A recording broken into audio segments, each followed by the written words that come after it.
श्रीराम राम रामेति रमे रामे मनोरमे सहस्रनाम तत्तुल्यं रामनाम वरानने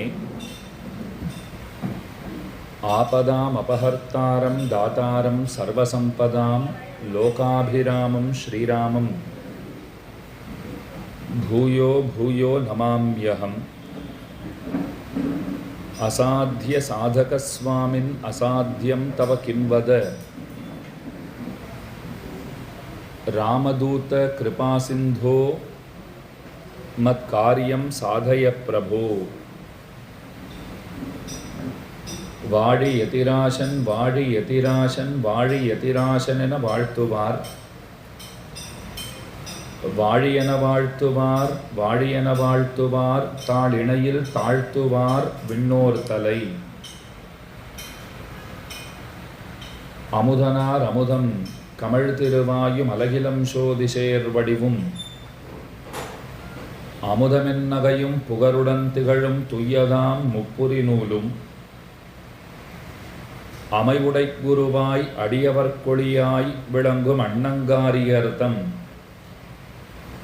அமுதமென் மொழியும் குமுதமென் மலரேய் நயனமும் நெஞ்சகலாவே.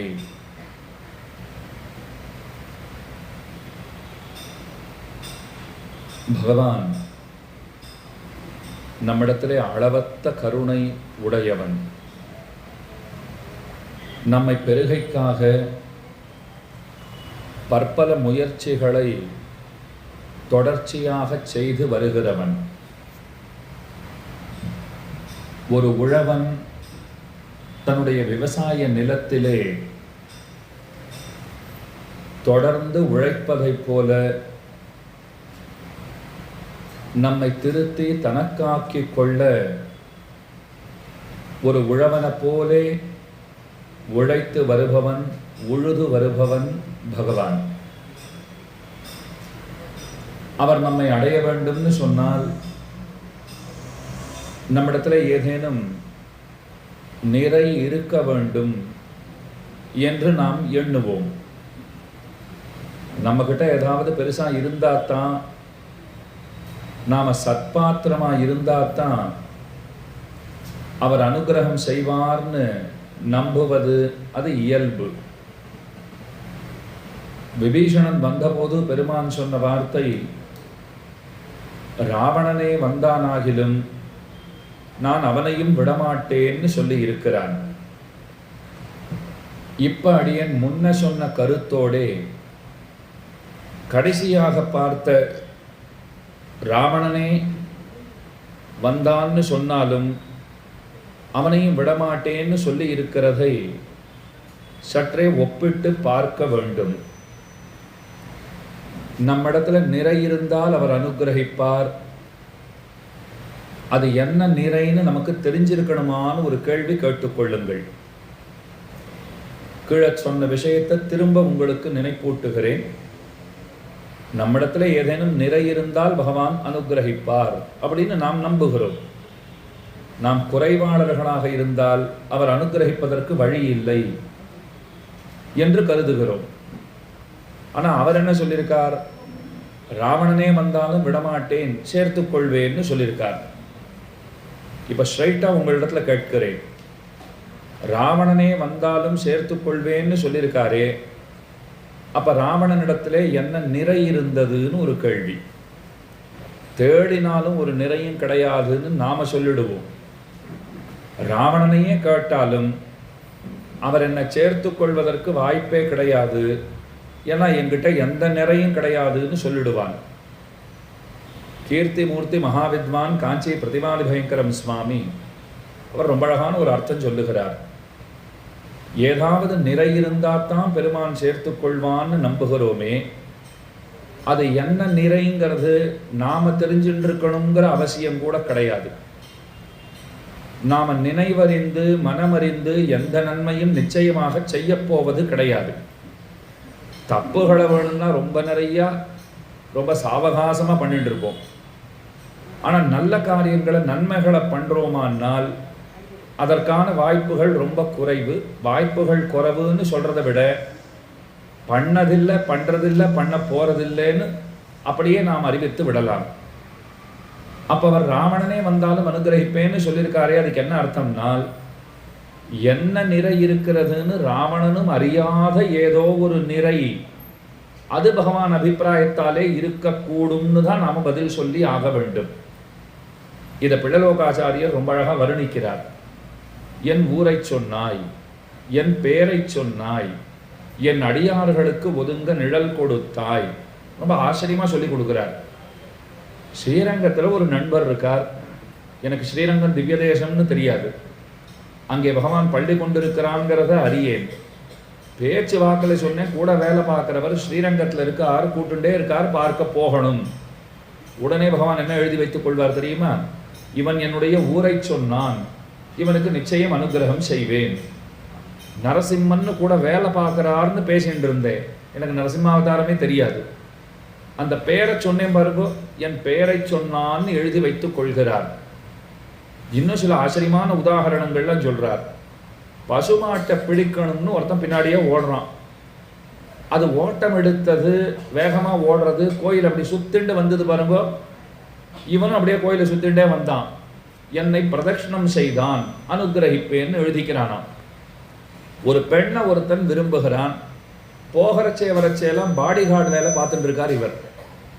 அவ எங்க போறான்னு கூட இவருக்கு தெரியாது. போனா பின்னாடி போக வேண்டியது தான் தெரியும். அவ கோயிலுக்குள்ளே போகிறாள், இவரும் பின்னாடியே போறார்.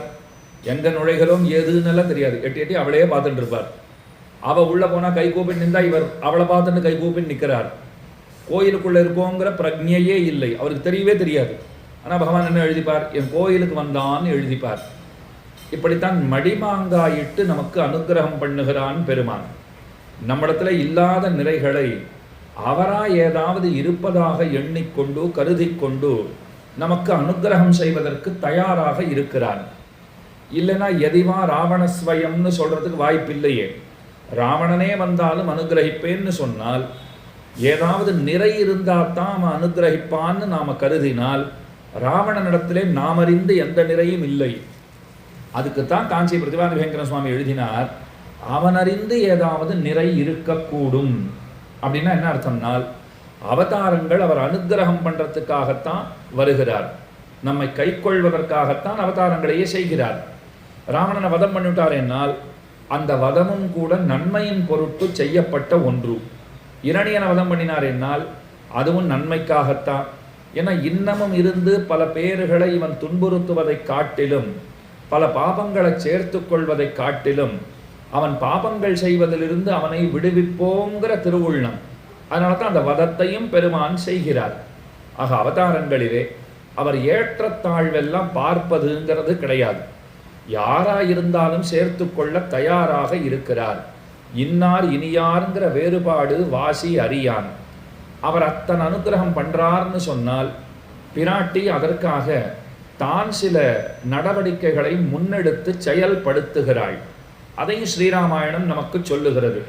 இப்போ இந்த சம்சார மண்டலம் இருக்கு, நாமெல்லாம் இங்கே கர்மம் காரணமாக பிறந்திருக்கிறோம், அல்லல் உருகிறோம். ஒன்றும் கஷ்டங்களுக்கு ஒன்றும் குறைவே கிடையாது.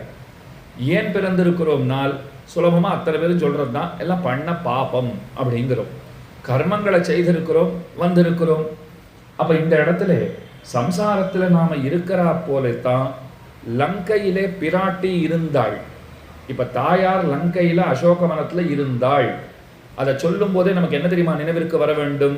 நாம இந்த சம்சாரத்திலே இருக்கிறா போலே, இங்க சிறைபிடிக்கப்பட்டா போலே அவள் அங்கே சிறைப்பட்டு கிடந்தாள். ராமானுஜருடைய சீடர்களுக்குள்ளே முதலியாண்டான்கிற முக்கியமான சீடர். அவர் ரொம்ப அழகா 10 வார்த்தைகள்னு அருளி செய்திருக்கிறார். அதில் முதல்ல சொல்றார், லங்கையில சீதை இருந்தாள் நினைச்சுக்கோங்க, சம்சாரத்துல நீங்க இருக்கிறது நினைவிற்கு வர வேண்டும் அப்படின்னு முதல்ல சொல்லிட்டார். அடுத்தது ஒரு கேள்வி கேட்டேன், அவ ஏன் லங்கைக்கு போனா, எதனாலே லங்கை செல்ல நேர்ந்தது? ஒரு பாகவதனிடத்துல அபச்சாரப்பட்டாள், லக்ஷ்மணனிடத்திலே அபச்சாரப்பட்டாள், அவனை தவறாக பேசினாள், அதனால பெருமானை விட்டு பிரிய நேர்ந்தது. இங்க நாம் என்ன தெரிஞ்சுக்கணும்னால், அடியவர்களை காயப்படுத்தினோம் புண்படுத்தினோம்னால் பகவானை விட்டு பிரிய நேரிடும். இந்த உண்மை இங்கே உணர்த்தப்படுகிறது. அதற்கு மேலே அசோகவனத்திலே பிராட்டி அளவற்ற துன்பங்களை அனுபவித்தாள். நாம் இந்த உடலை வாங்கி கொண்டு பெற்றுக்கொண்டு அளவற்ற துன்பங்களுக்கு ஆளாகி இருக்கிறோம். அங்கே அரக்கிகள் எல்லாம் தர்ஜன பர்சனாதிகளை பண்ணினார்கள், நைய புடைத்தார்கள். தலைமுடியை பிடிச்சி இழுப்பா, கால்களை பிடிச்சி இழுக்கிறா, 2 கைகளை ஒரு புறம் ஒருத்தி இழுத்து கொண்டு 2 கால்களை அந்த பக்கம் பிடித்து கொண்டு ஏதோ ஊஞ்சலாடுவதை போல இப்படியும் அப்படியுமாக வேக வேகமாக அசைத்து ராவணனுடைய ஆசைக்கு இணங்கு அப்படின்னு பலவாறாக அரக்கிகள் நிர்பந்தித்தார்கள். அரக்கிகளால் துன்புறுத்தப்பட்டாள் பிராட்டி. நமக்கு என்ன ஞாபகத்துக்கு வரணும்னால், இந்த உலகியல் உறவுகளாலே நாம் துன்பப்படுகிறோம். உங்களுக்கே பல உறவினர்லாம் ஞாபகம் வந்துருவா. ரொம்ப சரியா சொன்னீர் சுவாமி. சீதா பிராட்டி அரக்கிகளால் பட்ட அந்த சிரமங்கள்லாம் ஒன்றுமே கிடையாது. எனக்குன்னு வந்து வாச்சிருக்காளே எங்க உறவுக்காரா அப்படின்னு சொல்லிடுவோம். அது தாயார், தந்தை, கணவன், மனைவி, பிள்ளைகள் யாராவணும்னா இருக்கலாம். இந்த உறவுகளால நாம பீடிக்கப்பட்டிருக்கிறோம். கொண்ட பெண்டிரு மக்களுத்தார் சுத்தத்தவர் பிறரும் கண்டதோடு பட்டதல்லால் காதல் மத்து யாதும் இல்லை என்று ஆழ்வார் பாடினார். அதனால ஆபாச பந்துக்கள்னு சொல்லுவா. இந்த உலகியல் உறவுகள் இருக்காளே, அவ அரக்கிகள் இருந்து சீத்தையை துன்புறுத்தினா போலே நம்மளை பாடாப்படுத்திட்டு இருக்காங்கிறத ஞாபகத்திலே கொள்ள வேண்டும். அதே போல சீத்தை மாயமான பார்த்தா, மாரீச்சனை பார்த்தா. பார்த்ததுனால தானே பகவானை இழந்துட்டா. அதே போலத்தான் உலக விஷயங்களை பார்த்து நாம பகவானை இழந்து விடுகிறோம். வேடிக்கையா சொல்லுவா, அம்மானை பார்த்து அம்மானையே மறந்தாள்வா. அம்மானை பார்த்து அம்மானை மறந்தாள். அதனால தான் அத்தனை துன்பங்கள் ஏற்பட்டது. அப்ப அந்த மாயமான போலே நமக்கு விஷயங்கள், அதனாலே பகவானை இழந்து விடுகிறோம். அதுக்கு மேல முக்கியமான கருத்து பாருங்கோ, இது 6ஆம் கருத்து. சீதையை தேடி ஹனுமான் வந்தார், நம்மை தேடி ஆச்சாரியன் வருகிறார். ஆச்சாரியனுடைய வேலை என்னன்னா, ரொம்ப நாளா பகவானை பிரிந்திருக்கிற, அவனை அறியாதிருக்கிற ஜீவனுக்கு அவனை உணர்த்துவது ஆச்சாரியனுடைய வேலை. பகவானை உணர்த்துவது ஆச்சாரியனுடைய வேலை. பகவான் கிட்ட போவார், பெருமாளை பார்த்துட்டு, ஒரு ஜீவனை இப்பத்தான் தயார் பண்ணி வச்சிருக்கேன், உங்ககிட்ட வருவதற்கு சித்தமாக இருக்கிறான். பெருமாள் சொல்வார், யாரு அவனா? அவன்லாம் வந்து என்ன பண்ண போறான்? இப்போ எத்தனை பாபங்களை பண்ணி வச்சிருக்கான் தெரியுமா அப்படின்னு சொன்னார்னா, தோபார் இன்னைக்கு கை கூப்புறேன்னு சம்மதிச்சிருக்கான். இது நாள் வரை கை கூப்பினவன் அல்லன். இன்னைக்கு நீ விட்டுட்டாயாகில் நாளிலிருந்து கை கூப்ப மாட்டான். அப்புறம் நீ தான் அன்னைக்கே வந்தான் கை கூப்பினா அனுகிரகம் பண்ணிருக்கலாம் அப்படிங்கிற எண்ணம் உனக்கு ஏற்படும். ஆள வந்தார் ஸ்தோத்திர ரத்னத்துல சொல்றார், தோபாருபா உன்னை விட்டா காப்பாத்துன்னு சொல்றதுக்கு ஆள் இல்லை எனக்கு. இது உனக்கு நன்னா தெரிஞ்சிருக்கும். உனக்கு தெரியாத இன்னொரு விஷயத்த சொல்றேன், என்னை காப்பாத்துன்னு சொல்றதுக்கு என்னை விட்டா ஆள் கிடையாது, ஞாபகம் வச்சுக்கோன்னு. நீ அனுகிரகம் பண்ணித்தான் தீரணும் அப்படின்னு பிரார்த்திக்கிறார். அதை போல ஆச்சாரியன் தேடி நம்ம நாடி வருகிறா போலே சீதையை தேடி ஹனுமான் வந்தான். கத்திர பந்து மன்னே பராங்கதி கண்டு கொண்டான்னு தொண்டரடிப்புடி ஆழ்வார் பாடுறார். பாபிஷ்டகா க்ஷத்ரபந்துஷ்ச புண்டரீகஷ்ச புண்ணியகிருத்து. க்ஷத்ரபந்துன்னு ஒருத்தர், க்ஷத்ரியர்களுக்குள்ளே அதமன், நிறைய பாபங்களை எல்லாம் செய்தவன். அவனை தேடி ஒரு ஆச்சாரியர் வந்துட்டார். அவர் வந்து என்ன சொல்லிட்டார்? மூன்னெழுத்துடைய பேராள், மொய்த்த வல்வினையுள் நின்று மூன்னெழுத்துடைய பேரால் கோவிந்த நாமத்தை உச்சரித்தார். இதை எப்போதும் உச்சரித்துக் கொண்டிரு, நீ நற்கதி அடைவாயினார். அப்படியே அடைஞ்சுட்டான். ஒரு ஆச்சாரிய தரிசனத்தாலே அவன் நற்கதி அடைந்தான். ஹனுமான் சீதையை தேடி போனதுனால தான் சீதைக்கு பெருமாள் கிடைத்தார். அதே போலத்தான் ஆச்சாரியன் நம்ம நாடி வருவதால் தான் நமக்கும் பகவான் கிடைக்கிறார். ஹனுமான் வந்து என்ன பண்ணார்? சீதை இடத்திலே ராமனை பத்தி எடுத்துரைத்தார். ராமஹா கமலபத்ராட்சா சர்வசத்வ மனோகரா இதெல்லாம் சொல்றார். ரொம்ப அழகான கட்டம். சீதைக்கு மனசுக்குள்ள சந்தேகம். ஏற்கனவே ராவணன் இந்த மாயாசிரஸ் எல்லாம் காட்டுறவனா இருந்துட்டு இருக்கான். என்னதான் பண்றது? இவர் உண்மையாவே ராமனுடைய தூதன் தானா இல்ல ராவணனுடைய வேலையான் 1000 சந்தேகம் இருக்கும் இல்லையோ. நான் ராமனோடு அவ்வளோ சுத்தின 13 ஆண்டுகள் வனத்துல சுற்றி இருக்கிறேன். இந்த மாதிரி ஒரு ஆளை, ஒரு வானரத்தை பார்த்ததே கிடையாது. திடீர்னு வந்து நான் ராமனுடைய தூதன், நான் ராமனுடைய சேவகன்னு சொல்லிக் கொள்கிறான்.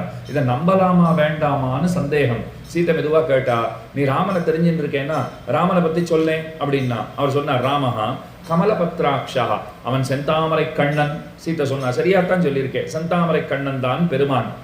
அதுக்கு மேல சொல்லுன்னா சர்வசத்வ மனோகரா. கவனமா கேளுங்கோ, எல்லார் மனங்களையும் கொள்ளை கொள்பவர்னா. ஹனுமான் என்ன சொல்லியிருக்கார்? எல்லார் மனங்களையும் உள்ளங்களையும் கொள்ளை கொள்பவர். பிராட்டி அழகா கேள்வி கேட்டா, நீ ராமனை பார்த்தது காட்டுல தானே? காட்டுல ஜனசந்தடியே கிடையாது, ஜனங்கள் நடமாட்டம் அடியோட கிடையாது. நீ ராமனை காட்டில் எங்கேயோ தனியாக தான் பார்த்துருக்கேன், லக்ஷ்மணனோட பார்த்துருக்கேன் அதிகபட்சம். அவன் ஜனங்கள் மனங்களை கொள்ளை கொள்பவன்கிறத நீ எப்படி அறிந்தாய்? எங்கேயாவது நகரத்தில் பார்த்தியா? கூட்டத்துக்கு இடையில பார்த்தாயா? எங்காவது நான் சிட்டியில் பார்த்துருந்தேன்னு வச்சுக்கோங்க. அவர் வந்தார், ஜனங்கள்லாம் ஈ மொய்க்கிறா போல சேர்ந்தது. ஏதோ இனிப்பு பண்டத்தை பார்த்து ஈகள் மொய்க்கிறா போல அவர் வந்த உடனே அத்தனை கூட்டம் வந்துருத்துன்னா இது காட்டிலே சாத்தியம் கிடையாது. முதல் தடவை ஹனுமான் சந்திப்பதே ராமனை காட்டில் தான், நாட்டில் பார்த்ததே இல்லை. காட்டிலே ஜனங்கள் நடமாட்டம் கிடையாது.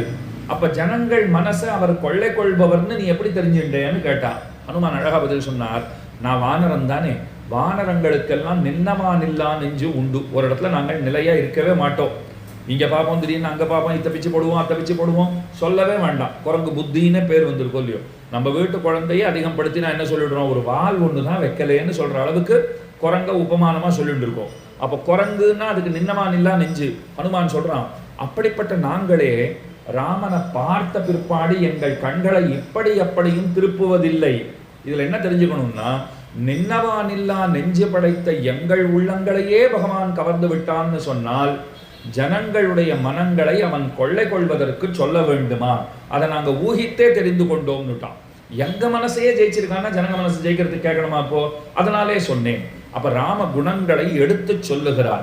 ஹனுமான் எப்படி சீதையிடம் ராமனை பற்றி எடுத்துரைத்தாரோ அப்படித்தான் ஆச்சாரியர்களும் நமக்கு நல்லுரைகளை வழங்கி நம்முடைய ஆன்மாவை திருத்துகிறார்கள். பெருமானை பற்றி நமக்கு எடுத்து சொல்லுகிறார்கள். ஹனுமான் என்ன பண்ணார், ராமனுடைய அடையாளங்களை சொல்லிட்டு ஈதவன் கை மோதிரம்னு மோதிரத்தை கொடுத்தார். என்ன அழகான வியாக்கியானம் தெரியுமா? அந்த மோதிரத்தை கையில வாங்கின உடனே பர்த்தாரமிக சம்பிராப்தா, கணவனையே கையில பிடிச்சுட்டா போல அத்தனை ஆனந்தமாம் பிராட்டிக்கு. கணவனே கையில வந்துட்டா போல ஆனந்தமாம். அந்த மோதிரத்தை பார்த்துட்டு சொல்றா, நானும் அவரும் எப்போதும் ஊடல் கொண்டால்.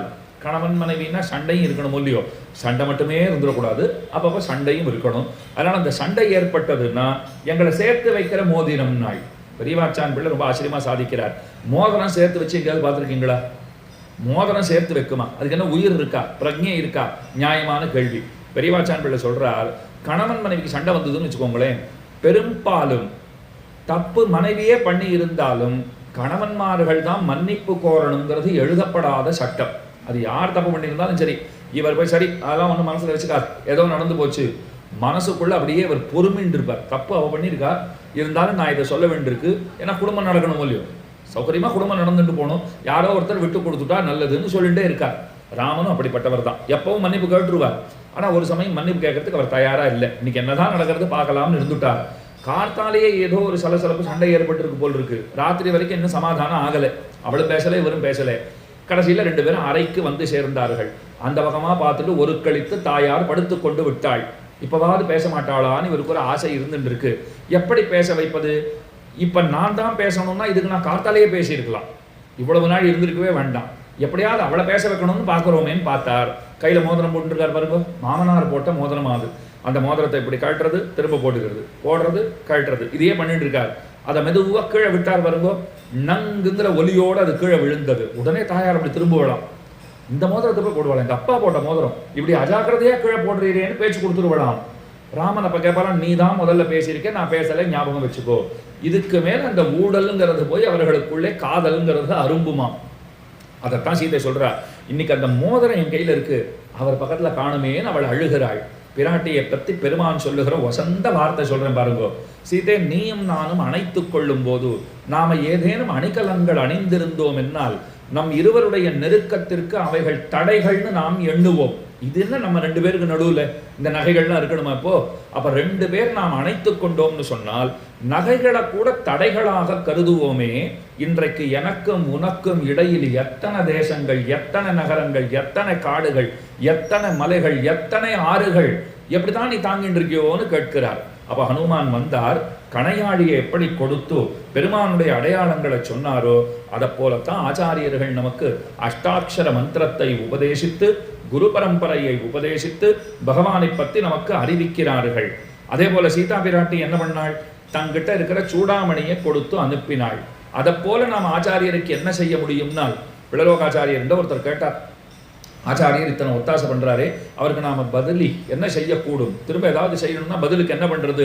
அவர் சொன்னார், பதிலுக்கா ஒரு பகவான் தானே உண்டு, பரமாத்மா ஒருத்தர் தானே. அவர் ரெண்டானார்னு சொன்னால், உலகங்கள் மேலுலகம் கீழுலகம்னு ரெண்டு இருக்கா, இது நாலாச்சுன்னு சொன்னால் அப்ப பார்க்கலாம் ஏதாவது பண்ண முடியுமான்னு. அது நடக்க போறது இல்லை. பகவான் பரமாத்மா ஒருத்தர் தான் இருக்க போறார். எப்போதும் ரெண்டாவதாக இன்னொரு பரமாத்மா வரப்போவது கிடையாது. அப்போ ஒரே பரமாத்மா. உலகங்கள் நித்திய விபூதி லீலா விபூதின்னு ரெண்டு சொல்லுகிறோம். இதை தாண்டி இது நாலாச்சுன்னா பகவான் ரெண்டு ஆனார்னா ஒருவேளை ஏதாவது நாம பதிலுக்கு செய்ய முடியுங்கிறார். அப்ப என்ன அர்த்தம்? ஏதும் செய்ய முடியாதுங்கிறது பொருள். அந்த அனுக்கிரகத்தை ஆச்சாரியன் நம்மிடத்துல செய்கிறான். அப்ப சூடாமணியை கொடுத்தார் போலே நாம நம்முடைய நன்றியையும் அஞ்சலியையும் ஆச்சாரியன் திறத்திலே எப்போதும் கொடுத்து கொண்டிருக்க வேண்டும். கடைசி வார்த்தை பாருங்க, திரிஜட்டை விபீஷணனுடைய குடும்பம் இவாள்லாம் சீதைக்கு அந்த சிறையிலே துணையாக இருந்தார் போலே சம்சாரமாகிற சிறையிலே நமக்கும் அடியவர்கள் துணை இருக்கிறார்கள். அவர்களோடத்தான் எப்போதும் நாம இருந்து கொண்டிருக்க வேண்டும். சத் சங்கத்தை விடுறதுங்கிறது கூடவே கூடாது. எப்போதும் சத் சங்கம்ங்கிறது வேணும். துசங்கத்தை அடியோடு விட்டு விட வேண்டும். அதனால சீதா பிராட்டிக்கு திருஜடை முதலானோர் இருந்தார் போலே நமக்கு பாகவதர்கள் அப்படின்னு முதலியாண்டான் காட்டுகிறார். ஆக பிராட்டி லங்கையிலே அல்லலுறுகின்றாள். பெரிய போர் நடந்து கொண்டிருக்கிறது. அந்த போரிலே இந்திரஜித்து மாண்டான்கிறத நேற்றைய தினம் பார்த்தோம். அவன்தான் இரக்கமற்றவன். அவனை உறக்கமற்றவன் முடித்தான்னு பார்த்தோம். அதுவும் இந்திரஜித்துங்கிறவர் மாயப்போர் புரிவதிலே வல்லவனவன். கண்ணுல படாம போர் புரிதல்ங்கிறதுலே ரொம்ப சாமர்த்தியம் பெற்றவன், நைபுண்ணியம் பெற்றவன். இருந்தாலும் லக்ஷ்மணனாலே அவன் முடிக்கப்பட்டான். முடிஞ்சு போச்சா? ராவணனை பார்த்துட்டு இன்று போய் நாளை வான்னு பெருமாள் சொன்னார். நேற்றுக்கே காரணம் விண்ணப்பித்தேன். எதனால் எப்படி சொன்னார்னா, சரி நாளைக்காவது கையை கூப்பிட்டு வருவானா அப்படிங்கிற ஒரு எதிர்பார்ப்பு, அந்த நம்பிக்கை இருந்தது. ஆனா அடுத்த நாள் என்னன்னா ஜோரா தன்னை தயார் பண்ணிட்டு வந்துட்டான். சண்டை போட வேண்டியதுதாங்கிற தீர்மானத்தோட அப்படியே அவன் வந்தவுடனே பெருமாள் நினைச்சுட்டாராம், நான் சீதையோட வருவான் தான் நினைச்சுட்டு இருந்தேன். ஆனா இன்னமும் விடாப்பிடியாக போர் புரிய வேண்டும்ங்கிற எண்ணத்தோடே வந்திருக்கிறானே என்று பெருமான் அவனை கண்டு அதிசயித்தான், ஆச்சரியப்பட்டான். அதை பாருங்க, ஸ்ரீராமாயணத்திலே யுத்த காண்டத்திலே 109வது சர்க்கம். அதுதான் ராவணனுக்கும் ராமனுக்கும் இடையிலே நடைபெற்ற அந்த போரை ரொம்ப அழகாக வர்ணிக்கிறது. எப்படி சொல்லுகிறதுனால், ரெண்டு பக்கத்து படை வீரர்கள் கைகளிலும் பல வகையான படைக்கலங்கள் இருந்தன. படைக்கலங்கள்லாம் இருக்கு, சண்டை போடணுங்கிற வெறியும் இருக்கு. ஆனா அவள்லாம் என்ன பண்ணிட்டா, ரெண்டு பக்கத்துல இருக்கிறவாளும் ராமனும் ராவணனும் போடுற சண்டையை பார்த்துட்டு அவர்கள் அப்படியே பிரமிச்சு போய் நின்றுட்டாளாம். அப்படியே இப்படி ஒரு கோரமான யுத்தம் உண்டா அப்படிங்கிற போதே அவர்கள் ரெண்டு பேரும் சண்டை போடுறத பார்த்தே ரெண்டு பக்கத்துல இருக்கிறவாளும் பிரமித்து நின்றார்கள். அதுக்கு மேல பாருங்க, அம்புகளால ராமனை பலவாறாக ராவணனும் துன்புறுத்தினான். ஏன்னா சமமான யுத்தமா இருக்கணும் இல்லையோ, அவரும் வீரன் தானே. இன்னொன்னும் சமமான வீரனாக அவனை ஆக்கி வச்சிருக்கிறதும் பெருமாள் தான். இப்போ வாலி விஷயத்துல கூட நீங்க பாருங்க, இன்னைக்கு பட்டிமன்ற பேச்சாளர்கள்லாம் கேள்வி கேட்டுட்டே இருப்பா, என்ன இருந்தாலும் மறைந்திருந்து அடித்தது தப்பு. இதுல வேடிக்கை என்னன்னா, வாலி ஒத்துனுட்டான். அவன் போறச்சே சொல்லிட்டு போயிட்டான், நீ பண்ணதான் சரின்னு கை காண்பிச்சுட்டு போயிட்டான் அவன். ஆனா இன்னைக்கும் பட்டிமன்ற பேச்சாளர்கள் தயாரா இல்லை. மறைஞ்சிருந்து அடிச்சார், மறைஞ்சிருந்து அடித்தார். அதுக்கு ஒரு சூக்ஷ்மமான காரணம் சொல்றான். ஏன் மறைந்திருந்து அடித்தார்னா, வாலி ஒரு வரம் வாங்கி வச்சிருந்தா, எதிரில் வந்து நின்று யார் சண்டை போட்டாலும் அவர்கள் பலத்திலே பாதி தனக்கு வந்து சேர்ந்து விட வேண்டும். அதுக்காக ராமன் மறைஞ்சிருந்து அடிக்கல. அங்கதான் சூக்ஷ்மத்தை புரிஞ்சுக்கணும். பகவான் எதிரில் வந்து நிக்கிறாருன்னே வச்சுப்போம், அவர் சக்தியில பாதி வாலியின் இடத்துல போறதுன்னு கூட வச்சுக்கோங்க, மீதி சக்தி போறாதா வாலி அடிக்கிறதுக்கு? இங்க பிரச்சனை அது கிடையாது. ஏன் மறைஞ்சிருந்து அடித்தார்னால், தன்னுடைய சக்தியிலே லவலேசத்தை தாங்குகிற அளவுக்கும் வாலியின் இடத்திலே திரள் கிடையாது, சாமர்த்தியம் கிடையாது. நல்லா தெரிஞ்சுக்கோங்க, இந்த மொபைலுக்குன்னுட்டு சார்ஜ் போடுறதுக்குன்னு வச்சிருக்கோமா, சார்ஜர் வச்சிருக்கோம். அந்த அடாப்டரை கொண்டு வந்து நம்ம இதில் சொருகிட்டு அதுக்குன்னு இருக்கிற ப்ளக் பாயிண்ட்ல கொண்டு போய் இன்னொரு முனையை சொருகிட்டு பக்கத்தில் இருக்கிற விசையை அந்த ஸ்விட்சை போட்டுட்டோம்னா சார்ஜ் ஆக போகிறது. நான் பார்த்தேன், இதில் போட்டால் நல்லா சார்ஜ் ஆகிட்டுருக்கு, பரவாயில்ல அப்படின்னு இதை நான் பார்த்து வச்சுட்டேன். ஒரு பெரிய சாதனம், இன்னும் ஏதோ ஒரு சாதனம், எலக்ட்ரிக் சாதனம் ஒன்று வச்சுருக்கேன்னு வச்சுக்கோங்க, லேப்டாப்பே வச்சுருக்கேன்னு வச்சுக்கோங்க. அதில் எங்கோ ஒரு இடத்துல அதில் ஒரு சி டைப்பு ஒரு இடம் கொடுத்துருந்தான்னு வச்சுக்கோங்களேன், அதில் ஒரு பக்கத்தை சொருகினேன், அடாப்டரை கொண்டு போய் சொருகினேன்னு சொன்னால் அது அதற்காக தரப்பட்டதன்று. நீங்கள் ஏதாவது தரவுகள் எல்லாம் கொஞ்சம் இந்த பக்கத்துலேருந்து அந்த பக்கம் மடை மாற்றணும், அங்கேருந்து இங்கே பதிவிறக்கம் செய்து கொள்ளணும்னா அதுக்குன்னு அந்த பாயிண்ட்டு அந்த பின்னு உங்களுக்கு கொடுத்துருப்பா. அத்தனை பெரிய லேப்டாப்பை கொண்டு போயிட்டு நான் இந்த அடாப்டரை வச்சு சொருகினேன்னு வச்சுக்கோங்க, அது ஏதோ டப்பு டப்புன்னு சத்தம் கேட்க போகிறது, மொத்தமாக போயிட போகிறது, அவ்வளவுதான் நடக்க போகிறது. ஏன்னா ஒன்னொன்றுக்குன்னு ஒரு கெப்பாசிட்டின்னு ஒன்று இருக்கும் இல்லையோ, அந்தந்த கெப்பாசிட்டிக்கு தான் அத்தத்தை உபயோகப்படுத்த வேண்டும். பகவான் பார்த்தார், வாலி எதிரில் பரமாத்மா போய் நின்றார்னு சொன்னால் அவர் சக்தியில ஒரு துளியை தாங்கிக்கிற அளவுக்கு கூட வாலியின் இடத்துல சக்தி, திறமை கிடையாது, சாமர்த்தியம் கிடையாது. உடல் மட்டும் அழியாது, அழியாததான ஆன்மாவிற்கே அது பேராபத்தாக கூட முடியக்கூடும். பகவான் பார்த்தார், என் லட்சியம் அவன் உடலை துணிப்பதாகத்தான் இருக்கிறது. அவன் உள்ளத்தையோ உயிரையோ பறிக்கணும், ஆன்மாவையோ அழிக்கணும்னு நான் நினைச்சிட்டு இருக்கேன்னா, என்னை தப்பா பேசினா பேசிட்டு போறான்னு பின்னாடி நின்று கொண்டு விட்டார். வேதாந்த தேசிகன் நமக்கு ரொம்ப அழகா சொல்றார், நம்மளை யாராவது தப்பா பேசினா கவலையப்படக்கூடாதுங்கிறார். நாம தப்பா பேசலன்னா கூட கவலைப்பட்டு இருப்போம், தப்பா பேசினா இன்னும் கேட்கவே வேண்டாம். தப்பா பேசிட்டான்னு பேசுறோம் இல்லையோ. அவர் சொன்ன ராமனையே உலகம் தப்பா பேசுறது, உன்னை விட போறதான்னு கேட்கிறார். 14,000 அரக்கர்களோட சண்டை போடுறச்சே, கரதூஷணாதிகளோட சண்டை போடுறச்சே ஒரு 2 அடி பின்ன வந்தாராம். பின்ன வந்தது இன்னும் வேகமா முன்னோக்கி சென்று அவர்களை அடிக்கணுங்கிறதுக்காக. இந்த 2 அடி பின்ன வந்தார் பாருங்க, அவதியா பயந்துட்டான், அதான் பின்னாடி போட்டான்னு உலகம் பேசுறதுதான். அவர் பயந்துட்டாரா, 14,000 பேரை முடிச்சிருக்காரு, அதை பத்தி யாரும் பேசவே மாட்டான். அதனால உலகம் தப்பாத்தான் பேசும், கவலைப்படாது என்றார். அப்ப எப்படி வாலியோடு சண்டை நடந்த போது அனாயாசமா பின்னாடியிலிருந்து அடிச்சுட்டார், இங்க ராவணனோட சண்டை போடும்போது அவன் அடித்த அம்புகள் அனைத்தும் ஒரு தடாகத்தை, அங்க இருக்கிற ஒரு தாமரை மலரோ தண்டுகளோ இதெல்லாம் சேர்ந்து நிரப்பி வச்சிருக்கா போலே ராவணனுடைய பானங்கள் அப்படியே அந்த தடாகத்தை, ராமநாகர தடாகம் வாசத்தடம் போல் வருவானே, தயரதன் பெற்ற மரகத மணித்தடம்னே பாசுரம். பகவான் எப்படி அனுபவிக்கிற பாருங்க, ஒரு ஜலாசயத்தை போல இருக்கார், நீர்நிலையை போல இருக்கார் பகவான். அதனால தான் ஆண்டாள் கூப்பிட்டா, நீராட போதுவீர் போதுமினோன்னு கூப்பிட்டா. குளிக்க வாங்குவோம்னா அவ கூப்பிடல, எல்லாம் வாங்குவோம் பகவானாகிற தடாகத்திலே ஆழ அமிழ்ந்திருப்போம். கண்களை பார்த்து நாம் அதைத்தான் சொல்லணுமா, கண்ணே முன்ன இருக்கிற தடாகத்தை நன்னா பருகு. பெருமாள் சன்னதிக்கு போயாச்சு, அவர் பார்த்துட்டே இருந்தால் கண்ணை பார்த்து என்ன சொல்லணும், நீ இந்த தடாகத்தை முற்றூட்டாக பருகிவிடு, முழுவதுமாக பருகிவிடு அப்படின்னு தான் சொல்ல வேண்டுமா. அப்ப ராமன் ஒரு தடாகத்தை போல இருக்கார், மொத்தமா அம்புகளால் அந்த தடாகத்தை நிறைச்சார் போல நன்றாக அடிக்கிறார். ஆனா பெருமான் கலங்கவே இல்லைங்கிறார். ரொம்ப ஆச்சரியமான யுத்தத்தை ராவணனுடைய செய்தவனான பெருமான் எல்லா இடங்களிலும் சுற்றி சுற்றி பலரையும் அடித்துக்கொண்டு ராவணனோட சண்டை போட்டுருக்கான். இதை ஸ்ரீராமாயணம் அழகா வர்ணிக்கும். பல வீரர்களோட பெருமான் சண்டை போடுறாரு இல்லையோ, ராத்திரி அவாவா முகாமுக்கு போயிடுவா, அங்கங்க போய் களிம்பெல்லாம் பூசிட்டு எங்கெங்க அடிபட்டிருக்கோம் அந்த காயத்தை எல்லாம் ஆற்றிக்கொண்டு கொஞ்சம் ரெஸ்ட் எடுத்துட்டு அடுத்த நாள் வரணும் இல்லையோ. அப்போ ஒரு ராவணனுடைய வீரன், அந்த சைன்யத்தை சேர்ந்தவன் ஒருத்தன் சொன்னானா, இன்னைக்கு என்ன கோரமான யுத்தம் தெரியுமா, என் ஒருத்தனோடையே காத்தாலேருந்து சாயங்காலம் வரைக்கும் ராமன் சண்டை போட்டு இருந்தான், நான் ஒருத்தனே அவனை சமாளிச்சுட்டு இருந்தேன்னு ஒருத்தன் சொன்னான். உடனே இன்னொரு வீரன் பாஞ்சுட்டு வந்தான், ஒரு ராட்சசன் ஓடி வந்தான். இப்படி அப்பட்டமா போய் சொல்றியே, இந்த வச்சனத்தை இந்த டயலாக நான் சொல்றதா இருந்தேன், நீ அவசரப்பட்டுட்ட.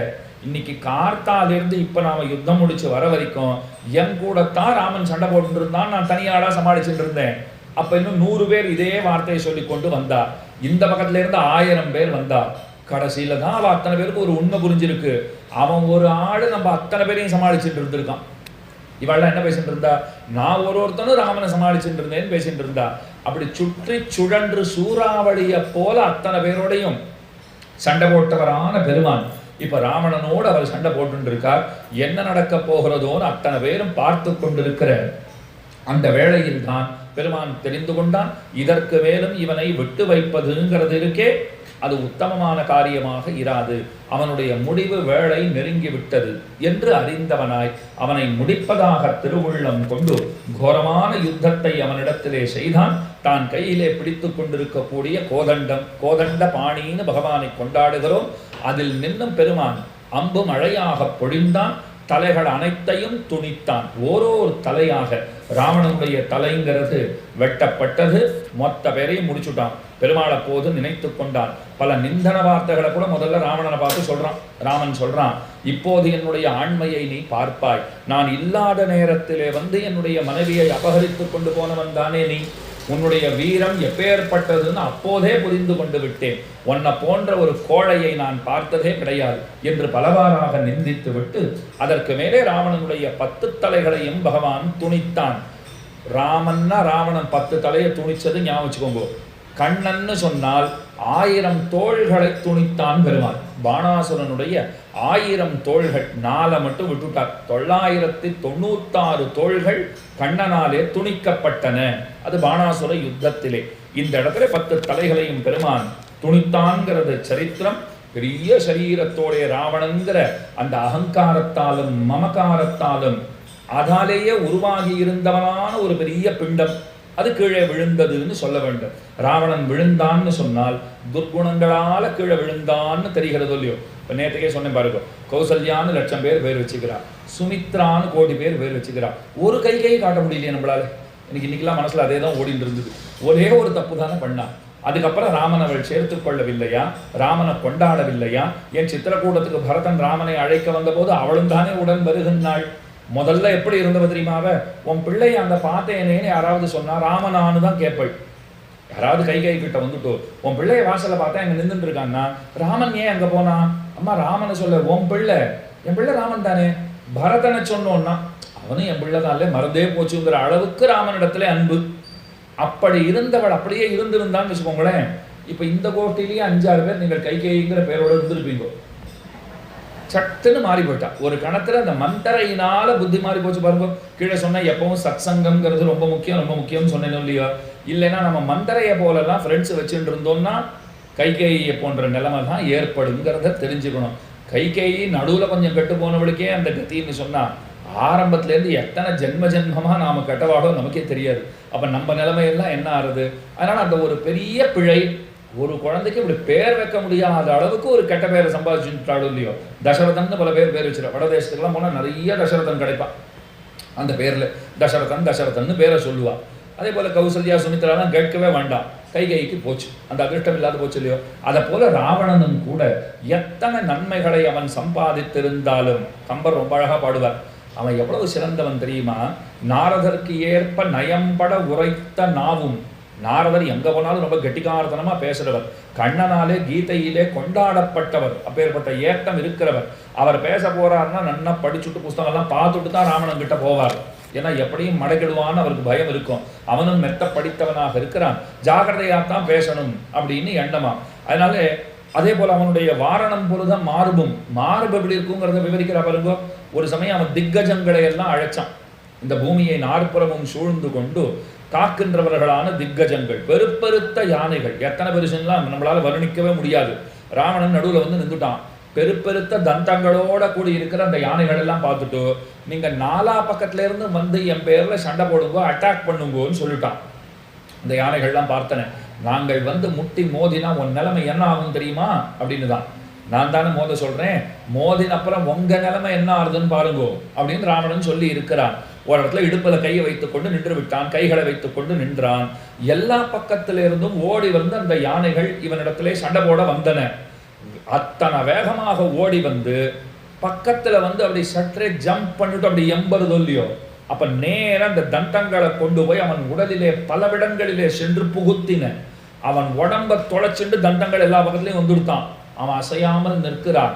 யானை எல்லாம் பின்னங்கால்களை இப்படி ஆட்டிக்கொண்டு கீழையும் இல்லாம மேலையும் இல்லாம இந்த தந்தங்கள் உள்ள சொருகின்ற இருக்கிறதுனால கீழே இறங்க முடியாமல் அல்லல் உற்றன. எங்களை விட்டுடு, எப்படியாவது காப்பாத்தி கொடுன்னு கேட்கறதான். உடனே கையை தட்டினான் ராவணன். பெருப்பெருத்த கூர் நுதி ரம்பங்கள்லாம் எடுத்துட்டு அத்தனை பேரும் வந்திருக்கா. அப்படியே வெட்டும்போ எத்தனை தூரம் வெட்ட முடியுமோ அத்தனை தூரம் வெட்டி இந்த தந்தங்கள் எல்லாம் வெட்டுட்டீங்களானால் அந்த யானைகளுக்கு விடுதலை கிடைக்கும் அப்படின்னு சொல்லிட்டான். அதை எப்படி வெட்டணும்னு அவ கேட்டாலாம். உங்களுக்குள்ளேயே நிறைய போயிருக்கே சுவாமி, உள்ளுக்குள்ள நிறைய பதிஞ்சிருக்கே, அதெல்லாம் என்ன பண்றதுன்னா அப்படியே விட்டுடுங்கன்னு நான். என்னை பார்க்குறவன்லாம் தெரிஞ்சுக்கணும் இல்லையோ. அதனால அவன் உடம்ப பார்த்தாலே ஆங்காங்கே அந்த தந்தங்கள் உள்ளே புகுந்து அது உள்ளுக்குள்ள இருக்குங்கிறது வெளியில தெரிகிறா போல அதை நன்னா அழகா அதுக்கு ஏற்றா போல வெட்டி எடுத்துட்டான். அந்த அளவுக்கு எத்தனை உடம்போட பொருத்தி அதை இப்போ இந்த ரூட் கேனல்னு பண்ணிட்டு வாழ்க்கை நல்லா தெரியும். சொல்லவே அது போனோன்னா அது என்னமோ நம்ம வாய் உள்ளனமோ தேடுவா ரொம்ப நாள் தேடிட்டே இருப்பான். நான் கூட எதனா கிடச்சிதான்னு கேட்பேன். அவர் அத்தனை தேடுவோம், திரும்பி கொஞ்சம் இப்படி பல்ல அப்படி பண்ணுங்கோ அப்படின்றாரு. ஏதாவது தடுக்கிறா போல உங்களுக்கு தெரியறதா அப்படின்னு கேட்பாரு. ஆமா தெரியறது அப்படின்னு சொல்லிட்டாங்கன்னா அதுக்கப்புறம் திரும்ப இப்படி பண்ணுங்க, என்னமோ ட்ருன்னு ஒரு சத்தம் கேட்கும். அது அந்த ட்ரில்லிங் ஒர்க் எல்லாம் முடிஞ்சுதுன்னு சொன்னா இப்போ திரும்ப அப்படி பண்ணுங்க, முன்ன அளவுக்கு இல்லை இருந்தாலும் கொஞ்சம் அப்படி பண்ணா என்னமோ தடுக்கிறா போல இருக்கு அப்படின்னா திரும்பவும் ஏதோ அவர் தேடுவார். தேடி அதெல்லாம் வெளில தள்ளிவிட்டாருன்னு சொன்னா இப்போ பண்ணுங்கன்னா கொஞ்சம் ஒரு மாதிரி தான் இருக்கு. அப்போ அதுக்கு மேலே அவர் சொல்லுவார் 2 நாள் அப்படி தான் இருக்கும், அப்புறம் அது உங்களுக்கு பழகிடும், இப்போ அப்படி தான் தெரியும், அப்புறம் சரியாயிடுன்ற. அப்போ அதுக்கு ஏற்றா போல் அந்த ஃபில்லிங் ஒர்க்கெல்லாம் முடிக்கிறோட இல்லையோ, அதை போல் அந்த ஃபில்லிங் ஒர்க்கை பார்த்து பண்ணிவிடுங்கன்னு ராவணன் சொல்லியிருக்கான்.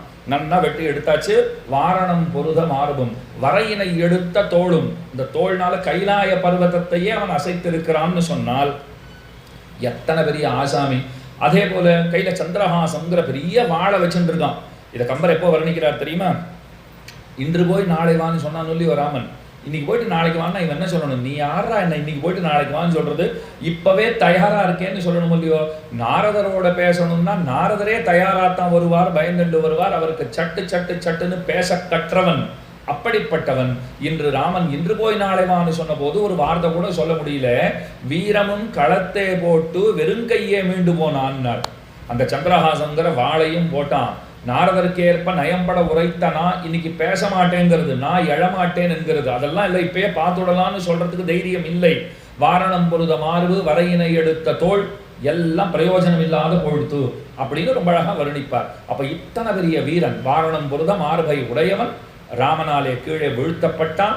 அவனுடைய அகங்கார மமகாரங்களினாலே கீழே வீழ்ந்தான்னு சொல்ல வேண்டும். நான் எனதுங்கிற எண்ணம் இருக்கு பாருங்க, அதை போல கொடியது இன்னொன்று கிடையாது. இங்க எல்லாத்துக்கும் ஆரம்பமே அதுதான். மொத்தத்துக்கும் காரணம் ஏதுன்னா இந்த நான் எனதுங்கிற எண்ணம் தான். ஆழ்வார் பாடினார், நீர்நுமதென்னிவை வேர் முதல் மாய்த்துன்னார். நான் எனதென்னிவை வேர் முதல் மாய்த்துன்னு தான் நியாயமா பாடியிருக்கணும். ஆனா அவர் என்ன சொல்றார்? நீ உனது என்னிவை வேர் முதல் மாய்த்துன்னார். நான் போய் கேட்டேன், சுவாமி நான் எனதென்னிவை வேர் முதல் மாய்த்துன்னு தானே சொல்லணும், நீர் ஏன் நீர்நுமதென்னிவைன்னு பாடியிருக்கீர், நீ உனது அப்படின்னு ஏன் பாடியிருக்கீர்னா மெதுவா சிரிச்சார். என்கிட்ட நான் எனதுங்கிற எண்ணம் இல்லை, உங்ககிட்ட தான் இருக்கு, அதனால அப்படி பாடினேன்னு விட்டார். என்கிட்ட இல்லை நான் எனது, உங்ககிட்ட தான் இருக்கு. இதை விட சுவையா ஒரு காரணம் சொல்றா. ஆழ்வாருக்கு அவ்வளோ பயமா, அது நான் எனதுன்னு சொன்னாலே நம்ம கிட்ட ஒட்டுடுமா, அதனால அப்படி சொல்லக்கூடாது, நீர் நுமதுன்னு சொல்லிக்கிறேன் நீ புரிஞ்சுக்கோன்னு விட்டாரு. அந்த பேரை சொன்னாலே அது நம்மை படுகுழி அடிக்கும், படுகுழியிலே பிடித்து தள்ளும். அந்த மாதிரி ஒரு வைபவம் அதுக்கு இருக்கு. அதனால அது பேரை சொல்றதே தகாதுன்னு அபிப்பிராயப்பட்டிருக்கார். அப்ப ராவணனுடைய அகங்கார மமகாரங்களினாலே அவன் கீழே விழுந்தான். உடனே தேவர்கள் அத்தனை பேரும் பூமாறி பொழிந்தார்கள். அத்தனை பேருக்கும் ரொம்ப ஆனந்தம் ஏற்பட்டது. வந்த காரியம் பெருமானை எதன் பொருட்டு நாம ராமனாக பிறக்க வேண்டும் என்று அவனை அனுப்பி வைத்தோமோ அந்த பௌலஸ்தியனுடைய வதமானது ஆயிற்று.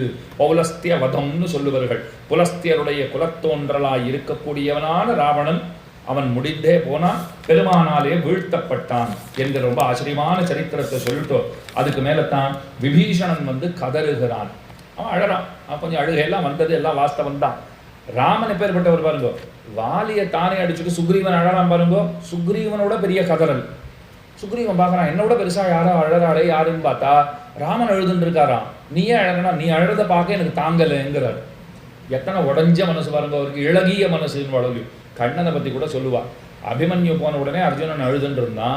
பக்கத்தில் கண்ணன் வந்தான். அவன் இன்னும் பெரிய குரல் எடுத்து அழுதானான். அர்ஜுனனுக்கே சந்தேகம், நான் அழுதுன்னு இருக்கேன், நான் தகப்பன், என் பக்கத்தில் இதோட பெரிய குரல் கேட்கறதே யாருன்னு பார்த்தா கண்ணன் அழுதுன்னு இருக்கான். இவன் போய் அவனை தேற்றுகிறான். அர்ஜுனன் போய் கண்ணனை தேத்தின்னு இருக்கான். இல்லைப்பா அழாதே, என்ன பண்ணுறது சொல்லு, இப்படித்தான் உலகம்னா, இப்படித்தான், இப்படி நடந்து போச்சு, நடந்துடக்கூடாது, நடந்து போச்சுன்னா கண்ணன் விட்டுட்டு அழுதுண்டே தலையை அசைக்கிறார். ஏன்னு கேட்டாங்க. இல்லை நான் அதுக்காக அழலைன்னார். பின் எதுக்காக அழற? உனக்கு போய் கீதையை சொன்னேனே அதுக்காக அழறேன்னு. நீ கீதையெல்லாம் நன்னா கேட்டுட்டு, அதுவும் 2வது அத்தியாயத்தில் எத்தனை அதெல்லாம் விபுலமாக உனக்கு சொல்லியிருக்கேன், நன்னா புரியுறா போல சொல்லியிருக்கேன்னு நான் நினச்சிட்டு இருக்கேன். நீ என்னடானா இப்படி மோகத்தால் இன்னமும் அழுதுன்னு இருக்கியே, அதுக்காகத்தான் நானும் அழறேன்னு அவர் சொல்லியிருக்கார். அவர் ராமன் பாவம், சுக்ரீவன் அழுதான், அவர் அழறார். விபீஷணனை இவர் தேற்றுகிறார். விபீஷணனை தேற்றுகிற காலத்திலே அந்தப்புற பெண்மணிகள் எல்லாம் அவர்களும் கதறத் தொடங்குகிறார்கள். மந்தோதரி வருகின்றாள். மந்தோதரியும் அவளும் சொல்லுகிறாள். ரொம்ப அழகா ஒரு வார்த்தை சொல்லிட்டா. அவர் ராவணனுடைய உடலை பார்த்து சொல்ற வார்த்தை பாருங்க. ஜிதம் திரிபுவனம் துவயா ஸ்மரத்பிரிவ தத்வைரம் அத்யதைரேவ நிர்ஜிதா. நீ ஒரு காலத்துல புலன்களை எல்லாம் வென்றிருந்தாய் ராவணா. ஒரு முக்கியமான கருத்தை சொல்றா. புலன்களை உன்னுடைய வசத்திலே கொண்டிருந்தாய். புலன்களை உன் வசத்திலே கொண்டிருந்தாய்னால் ஜிதேந்திரியனாக இருந்தாய். அர்ஜுனனுக்கு பகவான் ஏன் கீதையை உபதேசம் பண்ணினார்னா, ஜிதேந்திரியரில் தலைவனாய்னு ஒரு வார்த்தை போடுவா. பேர்பட்ட அர்த்தம் தெரியுமா? ஒன்றும் இல்லை, ஊர்வசி எதிர்க்க நிற்கிறாள். உன்னை எனக்கு ரொம்ப பிடித்திருக்கிறதுன்னு சொல்றார். அர்ஜுனன் கையை கூப்பிட்டு சொல்றான், நீ எனக்கு தாயாராச்சேங்கிறான். அப்ப ஜிதேந்திரியரில் தலைவன், இந்திரியங்களை வென்றவன்கிறது பொருள். சத்ருகுணனுக்கு ஏன் சத்ருகுணன்னு பேரு? ஒரு குழந்தைக்கும் பேர் வச்சாலும் இல்லையோ அதுக்கு பின்னே ஒரு காரணம் இருக்கு. ராமனை பார்த்தார், மனத்துக்கு இனியான்னு தெரிஞ்சு விட்டார், ராமன் பேர் வச்சுட்டார். பரதனை பார்த்தார், ராஜ்ய பாரத்தை இந்த பிள்ளைத்தான் சுமக்க போறதுன்னு புரிஞ்சு விட்டார், பரதன்னு பேர் வச்சார். லக்ஷ்மணனை பார்த்தார், லக்ஷ்மணோ லக்ஷ்மி சம்பன்னா, பெருஞ்செல்வந்தன், கைங்கரியமாகிற அழியாத செல்வம் இவனுடைய சொத்து, அதனால லக்ஷ்மி சம்பன்னன் லக்ஷ்மணன் அப்படின்னு பேர் வச்சுட்டார். சத்ருக்னனை பார்த்தார், உட்புலன்கள் வெளிப்புலன்கள் தான் நமக்கு எதிரிகள், அந்த எதிரிகள் சத்ருக்கள், அவர்களை ஜெயித்தவன் எவனோ அவன் சத்ருக்னன். இதுக்குள்ள இன்னொரு கூடமான அர்த்தம் இருக்கு, அதாவது ரொம்ப ஆழமான ஒரு அர்த்தம் மறைந்திருக்கிற ஒரு செய்தி உண்டு. புலன்களை வென்றவன் சத்ருக்னன்னா எந்த அளவுக்கு தெரியுமா? ராமனை பார்த்தா கூட ஓடி போடுற அளவுக்கு புலன்களை வென்றவன். பெரியவாச்சாம்பிள்ள ரொம்ப அழகா சொல்லிட்டார், சத்ருக்னன் கிட்ட ஒரு பாப்பம் கிடையாது. எந்த பாப்பம்? ராம பக்திங்கிற பாப்பம் கிடையாதுன்னு. இந்த மாதிரி யாராவது சொல்லுவாளா? ராம பக்தியை போய் பாப்பம்னு சொல்ல முடியுமான்னா, ராமன் கிட்ட போய் ஒருத்தர் கேட்டார், மீதி தம்பி எல்லாம் காத்தால் ஆச்சுன்னா உன்னை வந்து வணங்கிட்டு போறாளே, இந்த சத்ருக்னன் வரதே கிடையாது, என்ன திமிர் இருக்கும் அவனுக்கு அப்படின்னாரு ஒருத்தர். ராமன் மெல்ல புன்னகைத்து அப்படிலாம் இல்லைன்னு தலையை மட்டும் அசைச்சுட்டார். அடுத்து அவர் கேட்டார், உனக்கு எந்த தம்பி பிடிக்கும்? சத்ருக்னனை விட்டுடும், உன்னை வந்து விழுந்து சேவிக்கிறாளே, அதுல எந்த தம்பி உனக்கு ரொம்ப பிடிக்கும்? ராமன் கேட்டார், ஏன் சத்ருக்னனை விடணும்? அவனையும் தான் சேர்த்து போயேன். எந்த தம்பி பிடிக்கும்னு இப்ப சொல்றேன். யார் பிடிக்கும் தெரியுமா? எனக்கு சத்ருக்னனை தான் பிடிக்கும்னார். ஏன் சத்ருக்னனை பிடிக்கும்னா, அவன் என்கிட்ட வரதே இல்லை அதனால பிடிக்கும்னார். தலையை வச்சுக்கலாம் போல் இருக்கும். இது என்ன இப்படி இருக்கே, இவர் வந்தா தானே ராமனை சேவிக்கிறதுக்கு தானே நாம இருக்கிறோம், சேவிக்காதவனை போய் பிடிக்கும்னு சொல்றாருன்னா ஏன் சேவிக்கிறது இல்லைன்னு சத்ருக்னனை போய் கேட்டான். அவன் சொல்றான், ஐயோ அந்த பக்கமே போக மாட்டேன். ஏன் ராமன் உனக்கு பிடிக்காதன்னா? பைத்தியமா, நான் ராமன் பிடிக்கலன்னு யாராவது ஒருத்தர் சொல்லுவாளா? ஏன் வணங்க மாட்டேன் என்கிறாய்? ஐயோ அவர் பும்சாம் திருஷ்டி சித்தாபகாரி, ஆண்களை கூட பார்க்கிற ஆண்களை கூட பெண்மை எய்தி அவர்களும் மயங்கும்படியான நிலைமைக்கு தள்ளக்கூடியவர். என்ன அழகுன்னு நிந்துட்டேன்னா, இப்ப நிந்தா என்ன பிரச்சனைன்னா, பரத அண்ணாக்கு யார் கைங்கரியம் பண்ணுவா? சத்ருகனுடைய வார்த்தை பாருங்க, நான் பரதனுக்கே இருக்கிறவன். அதுக்காகவே ராமண்ணா முன்னாடி போறதே கிடையாது. பகவான் சொல்லிட்டார், என் பக்தனை காட்டிலும் பக்தனுடைய பக்தனை நான் மிக மிக ஸ்லாகிக்கிறேன், உகக்குறேன்னு சொல்லிட்டார். அப்போ ஒருத்தருக்கும் பேர் வச்சிருக்கான்னா, சத்ருக்னன் சத்ருக்களை வென்றவன், பாஹ்ய சத்ரு ஆந்தர சத்ருன்னு சொல்லுவா. சமம் தமம்னு கேள்விப்பட்டிருப்பீங்க. அது சமம்னா உட்புல நடக்கம், தமம்னா வெளிப்புல நடக்கம். சில இடங்கள்ல சமம்னா வெளிப்புல நடக்கம், தமம்னா உட்புல நடக்கம்னு சொல்லி வச்சிருக்கா. அது எதுவா இருந்தாலும் அந்த புலன்களை வசத்திலே கொள்ளுகைங்கிறது அது நாம முயற்சி பண்ணி எல்லாம் பிடிச்சி வச்சுக்க முடியாது. அதையும் சொல்லிடுறேன் நான். அதுக்கு ஆச்சாரிய அனுகிரகம், பகவத் அனுகிரகம்ங்கிறது ரொம்ப ரொம்ப தேவை. அதுவும் நான் நிறைய பேர் பார்த்துருக்கேன், சுகர் பேஷண்ட்டை ஆகிற வரைக்கும் ஸ்வீட்டை தொற்றுக்கவே மாட்டான். சுகர் பேஷண்ட் ஆன அப்புறம் ஸ்வீட் ஆவாக்கிட்டேருந்து காப்பாற்றுறதுக்குள்ள படாத பாடு பட வேண்டியிருக்கும். முன்னெல்லாம் இவ்வளோ சாப்பிட்டதே கிடையாது. இப்போ அதுவும் அப்போ இப்போ வேண்டான்னா தான் வேணும்னு தோன்றது பாருங்க. வேண்டான்னு சொல்லிட்டு அது வேணும்னு தோணும். அப்போ அந்த மாதிரிலாம் நடந்துக்கணும் இல்லையா? அப்போ புலன்களை அடக்குதல்ங்கிறது ரொம்ப ரொம்ப முக்கியமானது. சத்ருகுணன் அதிலே சிறந்தவன். ராவணன் ஏன் வீழ்ந்தான்? புலனடக்கம் இல்லை. அதைத்தான் இந்திரஜன், அதாவது மந்தோதரி பார்த்துட்டு சொல்றா, முன்பு நீ புலன்களை வென்றிருந்தாய், சிறை பிடித்து வைத்திருந்தாய். அந்த புலன்கள்லாம் அப்பவே கங்கணம் கட்டின்னு கொடுத்தான். நம்மளை பிடிச்சு வச்சிருக்காங்க இல்லையோ, என்னைக்கு வெளியில வரோமோ இவனை வீழ்த்தணும்டா அப்படின்னு பேசிக்கொண்டனவான். சீத்தையை கண்டான், தன் வசம் இழந்தான். அன்றைக்கு புலன்கள் வெளியிலே வந்தன, உன்னை பிடிச்சு தள்ளிடுத்து. ராமன் அடிச்சுட்டான்னு நினைச்சுக்காதே, உன் புலன்களாலே நீ வீழ்ந்தாய். காவலில் புலனை வைத்து கலிதன்னை கடக்க பாய்ந்து நாவலிட்டுழி தருகின்றோம் நமந்தவர் தலைகள் மீதே மூவல குண்டு விழுந்த முதல்வ நின் நாமங்கத்த ஆவலிப்புடம கண்டாய் அரங்கமா நகருளானே. இந்த பாட்டு நிறைய பேருக்கு தெரியாது, ஆனா அடுத்த பாட்டு கண்டிப்பா தெரியும். அது ஏன் தெரியும் அப்படின்னா, அது சினிமாவில் பாடினா. இன்னொன்று சொல்றேன், 45 பாட்டு இருக்கு திருமாலையில. 2 பாட்டு பல பேருக்கு தெரியும் தெரியுமா? இந்த பாட்டு கண்டிப்பா தெரியும். ஊரிலேன் காணி இல்லைன்னா எல்லாம் சேர்ந்து பாட ஆரம்பிச்சிருவா. நான் ஒரு நாள் நானும் பார்த்துட்டு இருந்தேன், ஆற்றுல உட்காந்து அந்த படத்தை பார்த்துட்டு இருந்தேன். இந்த 2 பாட்டு வந்து சொல்லிட்டாங்க, 45 பாட்டையும் பாடி வச்சிருக்கூடாது. எல்லாருக்கும் திருமாலை நல்லா தெரிஞ்சிருக்கும். ஏன்னா திருமாலை அறியாதார் திருமாலை அறியாதாரேன்னு சொல்லிட்டா. இந்த 2 பாட்டை தான் அவர் அதில் பாடினார். தொண்டரடிப்புடி ஆழ்வாரா நடிக்கிறவர் 2 பாட்டை பாடினார். 2 பாட்டு எல்லாருக்கும் நல்லா தெரிஞ்சுடுத்து. முதல் பாட்டு காவலில் புலனை வைத்து கலிதன்னை கடக்க பாய்ந்துன்னு பாடுறாரு இல்லையோ. காவலில் புலன்களை வைத்தேன், பகவான் ரட்சித்தான். இது ஒரு அர்த்தம். பகவானுக்கே காவல்னு பேரு. அவன் விஷயத்துல புலன்களை வைத்தேன், அவன் ரட்சித்தான். இது 2வது அர்த்தம். 3வது சொன்னார், அதெல்லாம் எந்த கட்டிலையும் காவல்லையும் என் புலன்களை நான் வைக்கவே இல்லை. நான் பாட்டுக்கு என் வழிக்கு எங்கெங்கயோ தான் போயிட்டு இருந்தேன். ஆனா பகவான் பின்னாடி துரத்தின் வந்து விடாத என்னை திருப்பி திருப்பி தன்னிடத்துல அழைத்து கொண்டு வந்தான். கலிதன்னை கடக்க பாய்ந்து, கலிகாலத்தை கிருதயுகமாவே மாத்திட்டோம். கலிதன்னை கடக்க பாய்ந்து நாவலிட்டு உழி தருகின்றோம் நமன் தமர் தலைகள் மீதே.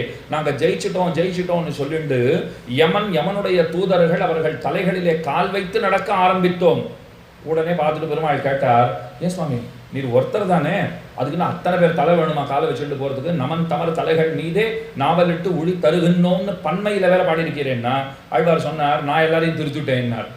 என் ஒருத்தன் பேச கேட்டு பல பேர் வந்துட்டா, ஐயோ அவன் யமன் ஒருத்தனா இருந்தா தலை தாங்காது, எல்லாருமா சேர்ந்து போறதுக்கு அவன் தூதர்களையும் கூட்டு அவா தலையிலையும் கால்களை அவர்கள் தலைகளிலும் எங்கள் கால்களை வைத்துக் கொண்டு போகிறோம். இத்தனை தைரியம் எப்படி வந்ததுன்னு கேட்டார் பெருமாள். யமன்னா எல்லாம் பயப்படுறானே, உமக்கு எப்படி இத்தனை தைரியம்னால், நின் நாமம் கத்த ஆவலிப்புடம கண்டாய் அரங்கமா நகருளானே, உன்னுடைய திருநாமத்தை அண்டை கொண்டிருக்கிறோம், திருநாமங்கள் எங்கள் வசம் இருப்பதாலே நமன் தமர் தலைகள் மீது கால்களை வைப்பது சாத்தியமாயிற்று.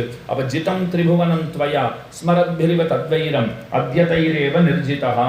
பெருமானே, ராவணன் இன்றைக்கு வீழ்ந்திருக்கிறான்னு சொன்னால் அவனுடைய புலன்களால் தான் அவன் வீழ்ந்திருக்கிறான்.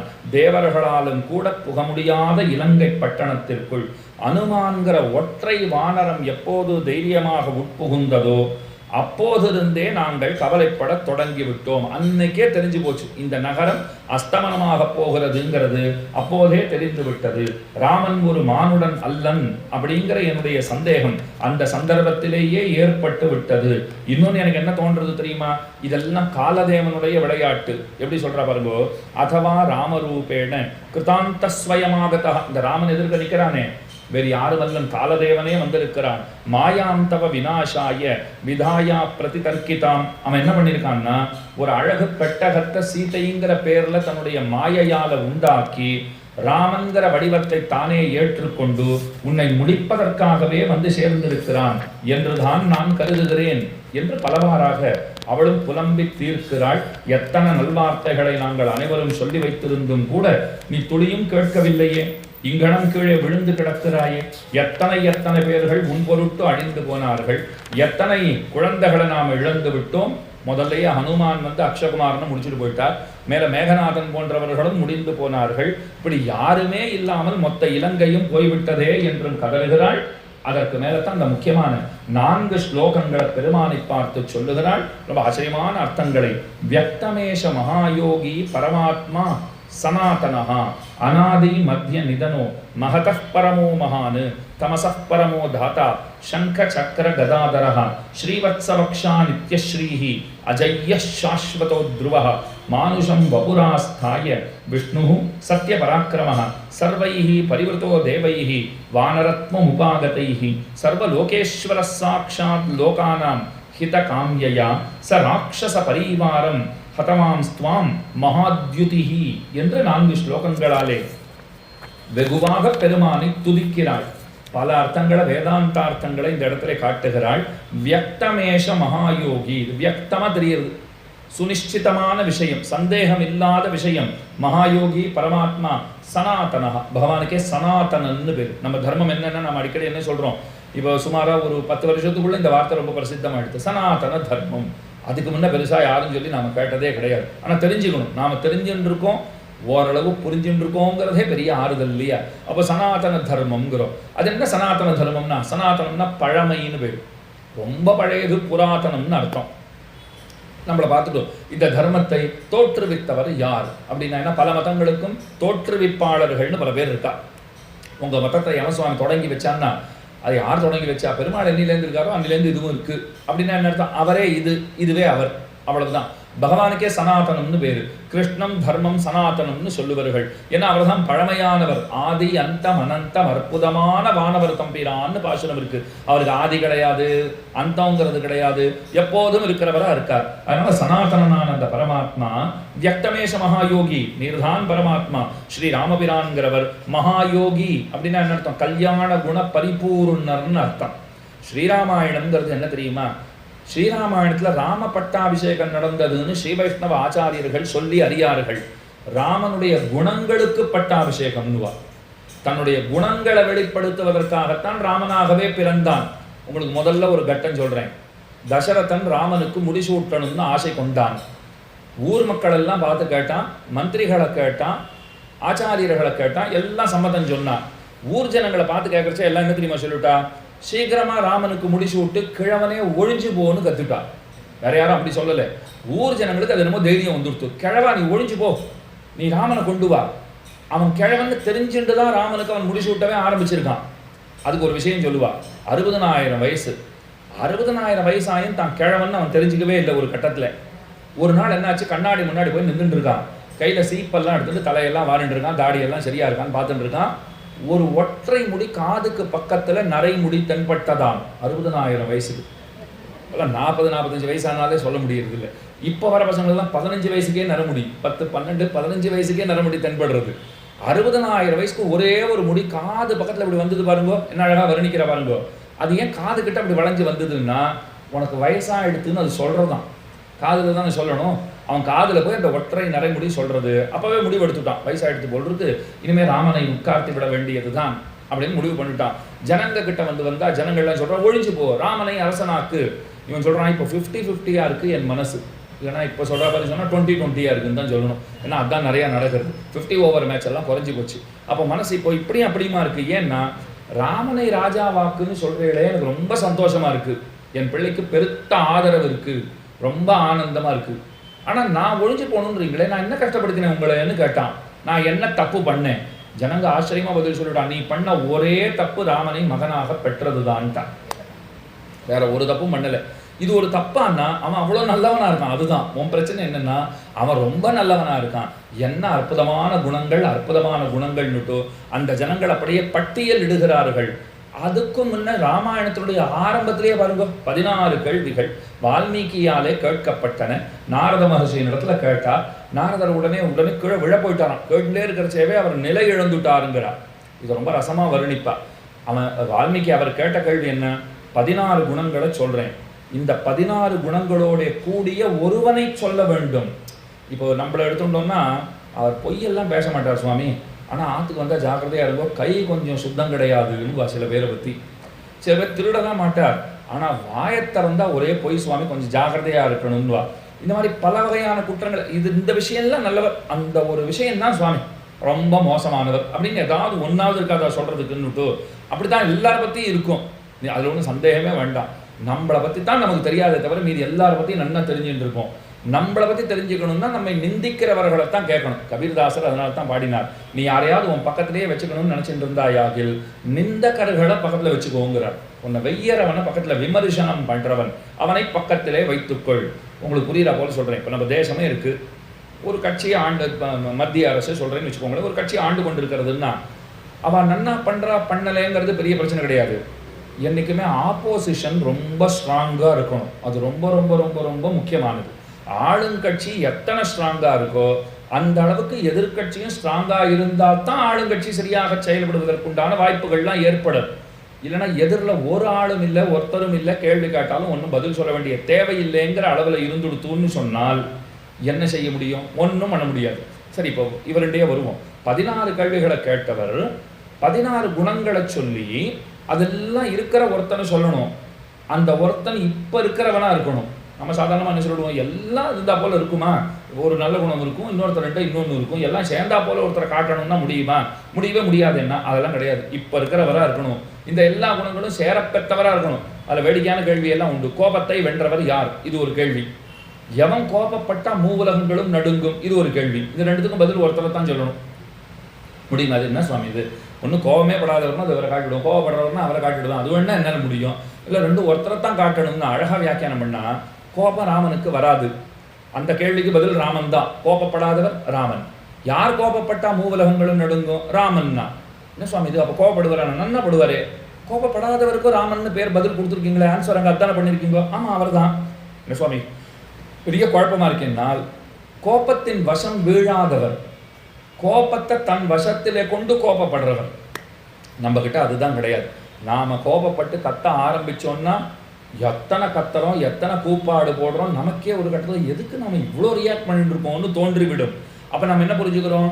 நம்ம வசத்தில் நம்ம கிட்ட கோபம் இல்லை, கோபத்துக்கிட்ட தான் நாம் இருக்கோம். ராமன் எப்படிப்பட்டவர்னா தங்கிட்ட கோபத்தை வச்சுப்பார், கோபத்துக்கிட்ட அவர் போக மாட்டார். எத்தனை தேவையோ அத்தனை கோபத்தை வெளிப்படுத்திட்டு கோபமே போகிறோம் உள்ள போன்னு சொல்கிற சாமர்த்தியம் அவருக்கு இருந்தது. அப்போ 16 கேள்விகள் கேட்கப்பட்டன. 16 கல்யாண குணங்களை சொல்லி இந்த கல்யாண குணங்களோட நிறைந்தவன் யாருன்னு கேள்வி வந்ததோ இல்லையோ, கடைசியில் சொல்கிறான் மகா யோகின்னா. அந்த இடத்துல வியாக்கியானமே என்னன்னா, இத்தனை கல்யாண குணங்களோட பெருமான் கூடியிருக்கின்றான். மகா யோகி, கல்யாண குண பூர்ணர், இவர் பரமாத்மா, பரமபுருஷர், எக்காலத்திலும் உள்ளவர், மகான்கிற பெரிய தத்துவத்தை காட்டிலும் பெரியவர். மகான்னு ஒரு தத்துவம் உண்டு. மொத்தம் 26 தத்துவங்கள்னு சொல்றாரு இல்லையோ. பஞ்சபூதம்னு ஆரம்பிச்சா அது அகங்காரம், மகானு, பிரகிருதி இப்படிலாம் சொல்லிட்டு போய் கடைசியில் ஜீவாத்மாவை சொல்லி 25வது தத்துவம் ஜீவன், 26வது தத்துவம் பரமாத்மா. 24 தத்துவங்களுக்கு அப்புறம் தான் மகாரஸ்து தயோர் ஜீவகாங்கிறார். நமக்கு மகார வாட்சியன்னு பேரு. அதுன்னு யாராவது கேட்டால் நாளைக்கே நீங்கள் போய் ஏதாவது இப்போ எலெக்ஷன்லாம் வருதேங்கிறதுக்காக ஓட்டு நமக்குன்னு அதுக்குன்னு ஒன்று கொடுத்துருக்காளோ இல்லையோ, அந்த கார்டை எடுத்துகிட்டு போயிட்டு பேர் என்னன்னு கேட்டால் சரியாக தான் சொல்லணும், மகார வாட்சியன் அப்படின்னா அவர் பார்ப்பார். இந்த எஸ்ஐஆர்லாம் வந்தது, இந்த பேரை தூக்கலையா, வந்துட்டார் எங்க கார்டு எடுத்துட்டுன்னு கேட்டுடுவா. ஆனால் உண்மையான பேர் அதுதான். நம்ம பேர் மட்டும் இல்லை, நம்மக்கிட்ட கேட்டார் பாருங்க பேர் என்னன்னு, அவர் பேரும் அதே தான், மகார வாட்சியன் தான். அது என்ன சுவாமி மகார வாட்சியன் தான்? பகவானுக்கு அகார வாட்சியன்னு பேரு, பிராட்டி உகார வாட்சியை, நாம் அத்தனை பேரும் மகார வாட்சியர்கள். ஆனா அகர முதல எழுத்தெல்லாம் ஆதி பகவன் முதத்தே உலகு. ஒன்றும் வள்ளுவர் ஒன்றும் சும்மா ஆங்கிற எழுத்துல ஆரம்பிக்கல. அவர் ஏன் ஆணு போட்டார்னால், நீ ஆணு போட்டாலே அந்த பரமாத்மாவை சொல்லியாச்சுன்னு அர்த்தம். அகாரார்த்தோ விஷ்ணு, ஆங்கிற எழுத்து விஷ்ணுவை சொல்லும் அப்படின்னு சொல்லப்பட்டிருக்கு. அப்ப முழுமுதற் கடவுளை பரமாத்மாவை ஆ என்கிற எழுத்து சுட்டும். அதனால தான் ராமானுஜ ஸ்ரீபாஷி ஆரம்பிக்கிறச்ச அகில புவன ஜென்மஸ்தேமன்னு ஆரம்பிச்சார். அப்ப ஆன்னு சொன்னாலே எங்க பரமாத்மா வந்தாச்சு. ஊன்னு சொன்னா உகாரோ அனன்யார்கம், அவனை விட்டு பிரியாதவளாய் அவனுக்கே தகுந்தவளாய் இருக்கிற பிராட்டி ஊங்கிற எழுத்தாலே சொல்லப்படுகிறாள். மானா 25வது எழுத்து மா. எழுத்துக்களை எழுதி கொண்டு வந்தால் கக்க கக்கன்லாம் எழுதிட்டு வாங்குவோம். 25வது எழுத்து மான்னு இருக்கும். 25வது தத்துவம் ஜீவன். அப்ப மகார வாட்சியன், அந்த மாங்கிற எழுத்தாட்டம் இருக்கிறவன் ஜீவன். 26 இருக்கிறது பெருமாள். அதனால தான் காஞ்சிபுரத்துல 24 படி போட்டிருப்பா. அந்த 24 படியை தாண்டி 25வதான ஜீவன் 26வதான பரமாத்மாவை அடைகிறான் அப்படிங்கிற நம்பிக்கை அங்க வச்சிருக்கா தேவ பெருமாள் சந்ததியில. அப்போ மகார வாட்சியனா இருக்கிறான். அப்போ இந்த தத்துவங்கள்ல மகான் ஒரு தத்துவம் இருக்கு இல்லையோ, பெருசுங்கிறா. அந்த வேதாகமேதம் புருஷம் மகாந்தம்னு உபனிஷத்து ஓதுகிறது, அப்புருஷ சூக்தம் ஓதுகிறது. இது நினைவு வரைச்சே ஒன்று சொல்றேன். வேதாகமேதம் புருஷம் மகாந்தம் அப்படின்னு புருஷ சூக்தத்திலே வருகிறது. வேதம் என்ன சொல்றது? வேதாகம், வேதமாகிற நான் இந்த புருஷனை மகாத்மாவாக அறிகிறேன். நல்லா கேட்டுக்கோங்க, எந்த புருஷனை அங்க சொல்லலை. இவனை பெரியவன் என்று நான் அறிகிறேன். மகாத்மான பெரியவன் அர்த்தம். இவரை பெரியவன் என்று நான் அறிகிறேன். எவரை கேள்வி வருதோ இல்லையோ, அதுக்கு பதில் வேணும்னா நீங்க ஸ்ரீராமாயணத்துக்கு தான் வரணும். அகம் வேத்மி மகாத்மானம் ராமம் சத்யபராக்கிரமம்னு விஸ்வாமித்திரர் சொன்னார். நேரடியா புருஷ சூக்தத்துக்கு வியாக்கியானம் பண்ணியிருக்காரு இந்த இடத்துல. அகம் வேத்மி, அங்க வேதம் என்ன சொல்றது? வேதாகமேதம் புருஷம் மகாந்தம், இந்த புருஷனை நான் பெரியவனாக அறிகிறேன். இது வேதத்தோட கருத்து. விஸ்வாமித்திரர் என்ன சொன்னார்? அகம் வேத்மி, நான் அறிவேன். அகம் வேத்மி மகாத்மானம் ராமம் சத்யபராக்கிரமம். அந்த பேர் வரல இங்க, அவன் யாருன்னு நமக்கு காட்டி கொடுத்துட்டார். அதனால தான் இதிஹாச புராணாபியாம் வேதம் சமுப பிரம்மயேத்துன்னா. இப்போ உட்காந்து நம்ம என்னத்துக்காக இதை கேட்டுருக்கணும்? ராமாயணம் எதற்காக கேட்கணும்? ஏன் சுவாமி வேதம் தான் பரமப்பிரமாணம் அத்தாரிட்டின்னு சொல்றீங்கோ, அப்போ ஒரு வேதோபன்யாசம் போடுங்கோன்னா வேதோபன்யாசம் போடலாம். கேட்கறவா தூங்கிடுவாங்கிறது பிரச்சனை இல்லை, சொல்றவரே தூங்கிடுவார். ஏன்னா வேதோபன்யாசம்ங்கிறது அப்படித்தான் இருக்கும். இப்போ உங்களெல்லாம் ஒரு விழிப்பு நிலையிலேயே வைத்திருந்து விழிப்புணர்வை உங்களுக்கு கொடுக்கணும்னால் இதிகாச புராணங்களை விட்டா கதியே கிடையாது. உங்களை ஆரம்பத்திலேருந்து விழித்திருக்க வைத்திருக்க வேண்டும். உட்காந்து கேட்கறச்சை மட்டும் விழிச்சுட்டு இருந்தா போராது. கேட்ட விஷயங்கள் உள்ள புகுந்து ஒரு விழிப்புணர்வை நமக்கு தர வேண்டும். ரொம்ப நாளா தூங்கிட்டு இருக்கிற ஆத்மா எழுந்து கொள்ள வேண்டும், அதுதான் எதிர்பார்ப்பு. ஆத்மா எழுந்து கொள்ள வேண்டும். சுவாமி அதெல்லாம் நடக்குமான்னு தெரியல, நான் போயிட்டு வரேன் ஒருத்தர். நான் சொன்னேன் நீங்களா தூங்காத உட்காருங்கோ, அதுவே கூட போதும்னு. ஆத்மா எழுந்துக்கிறதோ எழுதுக்கிறதோ, நீர் எழுந்துக்காத இருந்தா அது போதுமானது அப்படின்னு உட்காத்தி வைக்க வேண்டியிருக்கு. அப்ப ஆத்மாங்கிறதுக்கு வரும்போது அது தூங்கிட்டு இருக்கு, அதை எழுப்பணுங்கிறது தேவையானது இல்லையோ. எதுக்கு இதிகாச புராணங்கள்னா வேத வேதாந்த கருத்துக்களை இதிகாச புராணங்களின் துணை கொண்டுதான் நம்மாலே நிர்ணயிக்கவே முடியும். இதிகாச புராணங்கள் இல்லாத ஒருத்தன் வேத கருத்துக்களை சொன்னான்னு வச்சுக்கோங்க, வேதம் கேட்குமா? ஐயோ இவன் என்ன கெடுத்துடுவான் போல் இருக்கே, எனக்கு பயமா இருக்கேன்னு பயப்படுமா, எனக்கு ஜுவரம் வந்தா போல இருக்குன்னு நடுங்குமா. நீ ஏன்டா நடுங்கிறேன்னால் இதிகாச புராணங்கள்ல புஸ்தகம் வச்சுட்டு இருக்கானா பாருன்னா, வேதமே பயப்படாத அவங்ககிட்ட எல்லாம் இருக்குன்னா, அப்பா இந்த கம்பளியெல்லாம் எடுத்துட்டு இப்போ வெந்து போறது ரொம்ப, இப்போ ரொம்ப நல்லா ஃபீலாக ஃப்ரெஷ்ஷாக ஃபீல் பண்ணுறேன்னு விடும். இல்ல இதிகாச புராணங்கள் கொண்டு வரலன்னு சொல்லுங்க, கம்பளியை கொண்டா குளிர்றது நடுக்கமா இருக்குன்னுமா வேதம். அப்ப இதிகாச புராணங்களின் துணையின்றி வேத வேதாந்த கருத்துக்களை நீங்கள் அறியவே முடியாது. அதை மனசுல வச்சுக்கணும். அதனால தான் இந்த சரித்திரங்கள், இந்த இதிகாச புராணங்கள்லாம் தோன்றியது. இப்ப நல்ல புருஷ சூக்தத்துக்கு அப்படியே வியாக்கியானம் பண்ணிட்டு பாருங்க. அகம் வேத்மி மகாத்மானம் ராமம் சத்யபராக்கிரமம் வசிஷ்டோபி மகாதேஜாக ஏச்சேமே தபசி ஸ்திதாகான்னு ரொம்ப வசந்த வார்த்தை சொல்றார். வசிஷ்டரை தொட்டுக்கிறார். வசிஷ்டரை வேணும்னா கூட கேளுங்கோங்கிறார். அது என்ன வசிஷ்டர் என்ன, எனக்கும் அவருக்கும் என்ன பொருத்தம்னு ஊருக்கே தெரியுமே. விஸ்வாமித்திரருக்கும் வசிஷ்டருக்கும் எவ்வளவு நெருங்கிய நட்புன்னு அத்தனை பேருக்கும் தெரியும். விஸ்வாமித்திரர் என்ன சொல்றார், அவர் பகல்னா நான் ராத்திரின்வேன், நான் ராத்திரினா அவர் பகல்வார். எங்களுக்குள்ள அந்த மாதிரியான ஒரு சண்டை தானே. அத்தனை பகமை இருக்கோ இல்லையோ, அவருடைய பல பிள்ளைகளை கொன்றவன் நான். என் பேர்ல கடும் கோபத்துல இருப்பார் அவர். அதெல்லாம் நடந்திருக்கு. அதெல்லாம் சரியா தப்பாங்கிறதுக்குள்ளலாம் போக வேண்டாம். அவள்லாம் என்ன பண்ணாலும் சரிதான், அவ்வளவுதான். சில பேருக்கு அந்த ஏத்தம் ஏற்பட்டு போச்சு. சிறந்த மகர்ஷிகள், தவ வலிமையிலே அவர்களுக்கு ஈடு என கிடையாது. தப்பே பண்ணினாலும் ஒரு காரணத்தை மனத்திலே வைத்துக்கொண்டு அதை செய்வா. அந்த தப்பை போக்கிக்கிறதுக்கு உண்டான பிராயசித்தம் என்னன்னு தெரிஞ்சு அதையும் பண்ணிடுவா. நமக்கு தப்பு மட்டும்தான் பண்ண தெரியும். விஸ்வாமித்திரர் வசிஷ்டருடைய பல பிள்ளைகளை கொன்றவரா, அப்ப இந்த மாதிரி நான் கூட இந்த கொலை கொள்ளையெல்லாம் ஈடுபடலாமா சுவாமி அப்படின்னு விட்டா, பிராயச்சித்தம் தெரியுமான்னு எடுத்து கேள்வி வரும். அவருக்கு அதெல்லாம் தெரியும், அதெல்லாம் பண்ணார் அவர். நமக்கு அதெல்லாம் ஒண்ணுமே தெரியாது, தப்பு மட்டும் தான் பண்ண தெரியும்.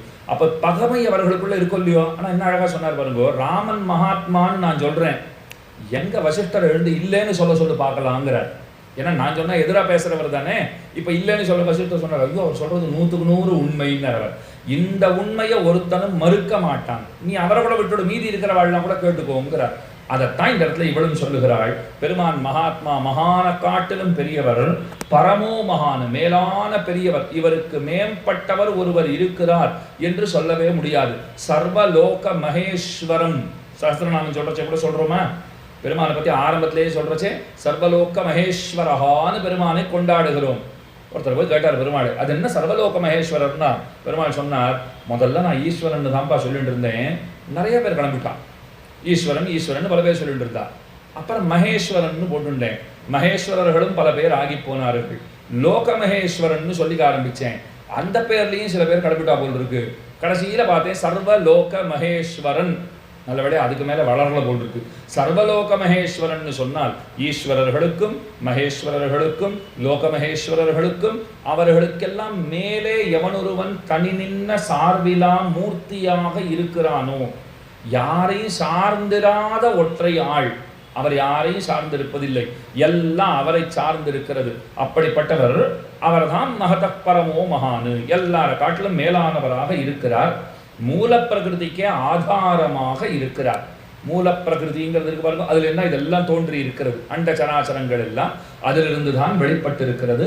அந்த மூல பிரகிருதிக்கும் ஆதாரமாக இருக்கிறவர் பெருமாள் அப்படின்னு முதலிலே கொண்டாடினாள்.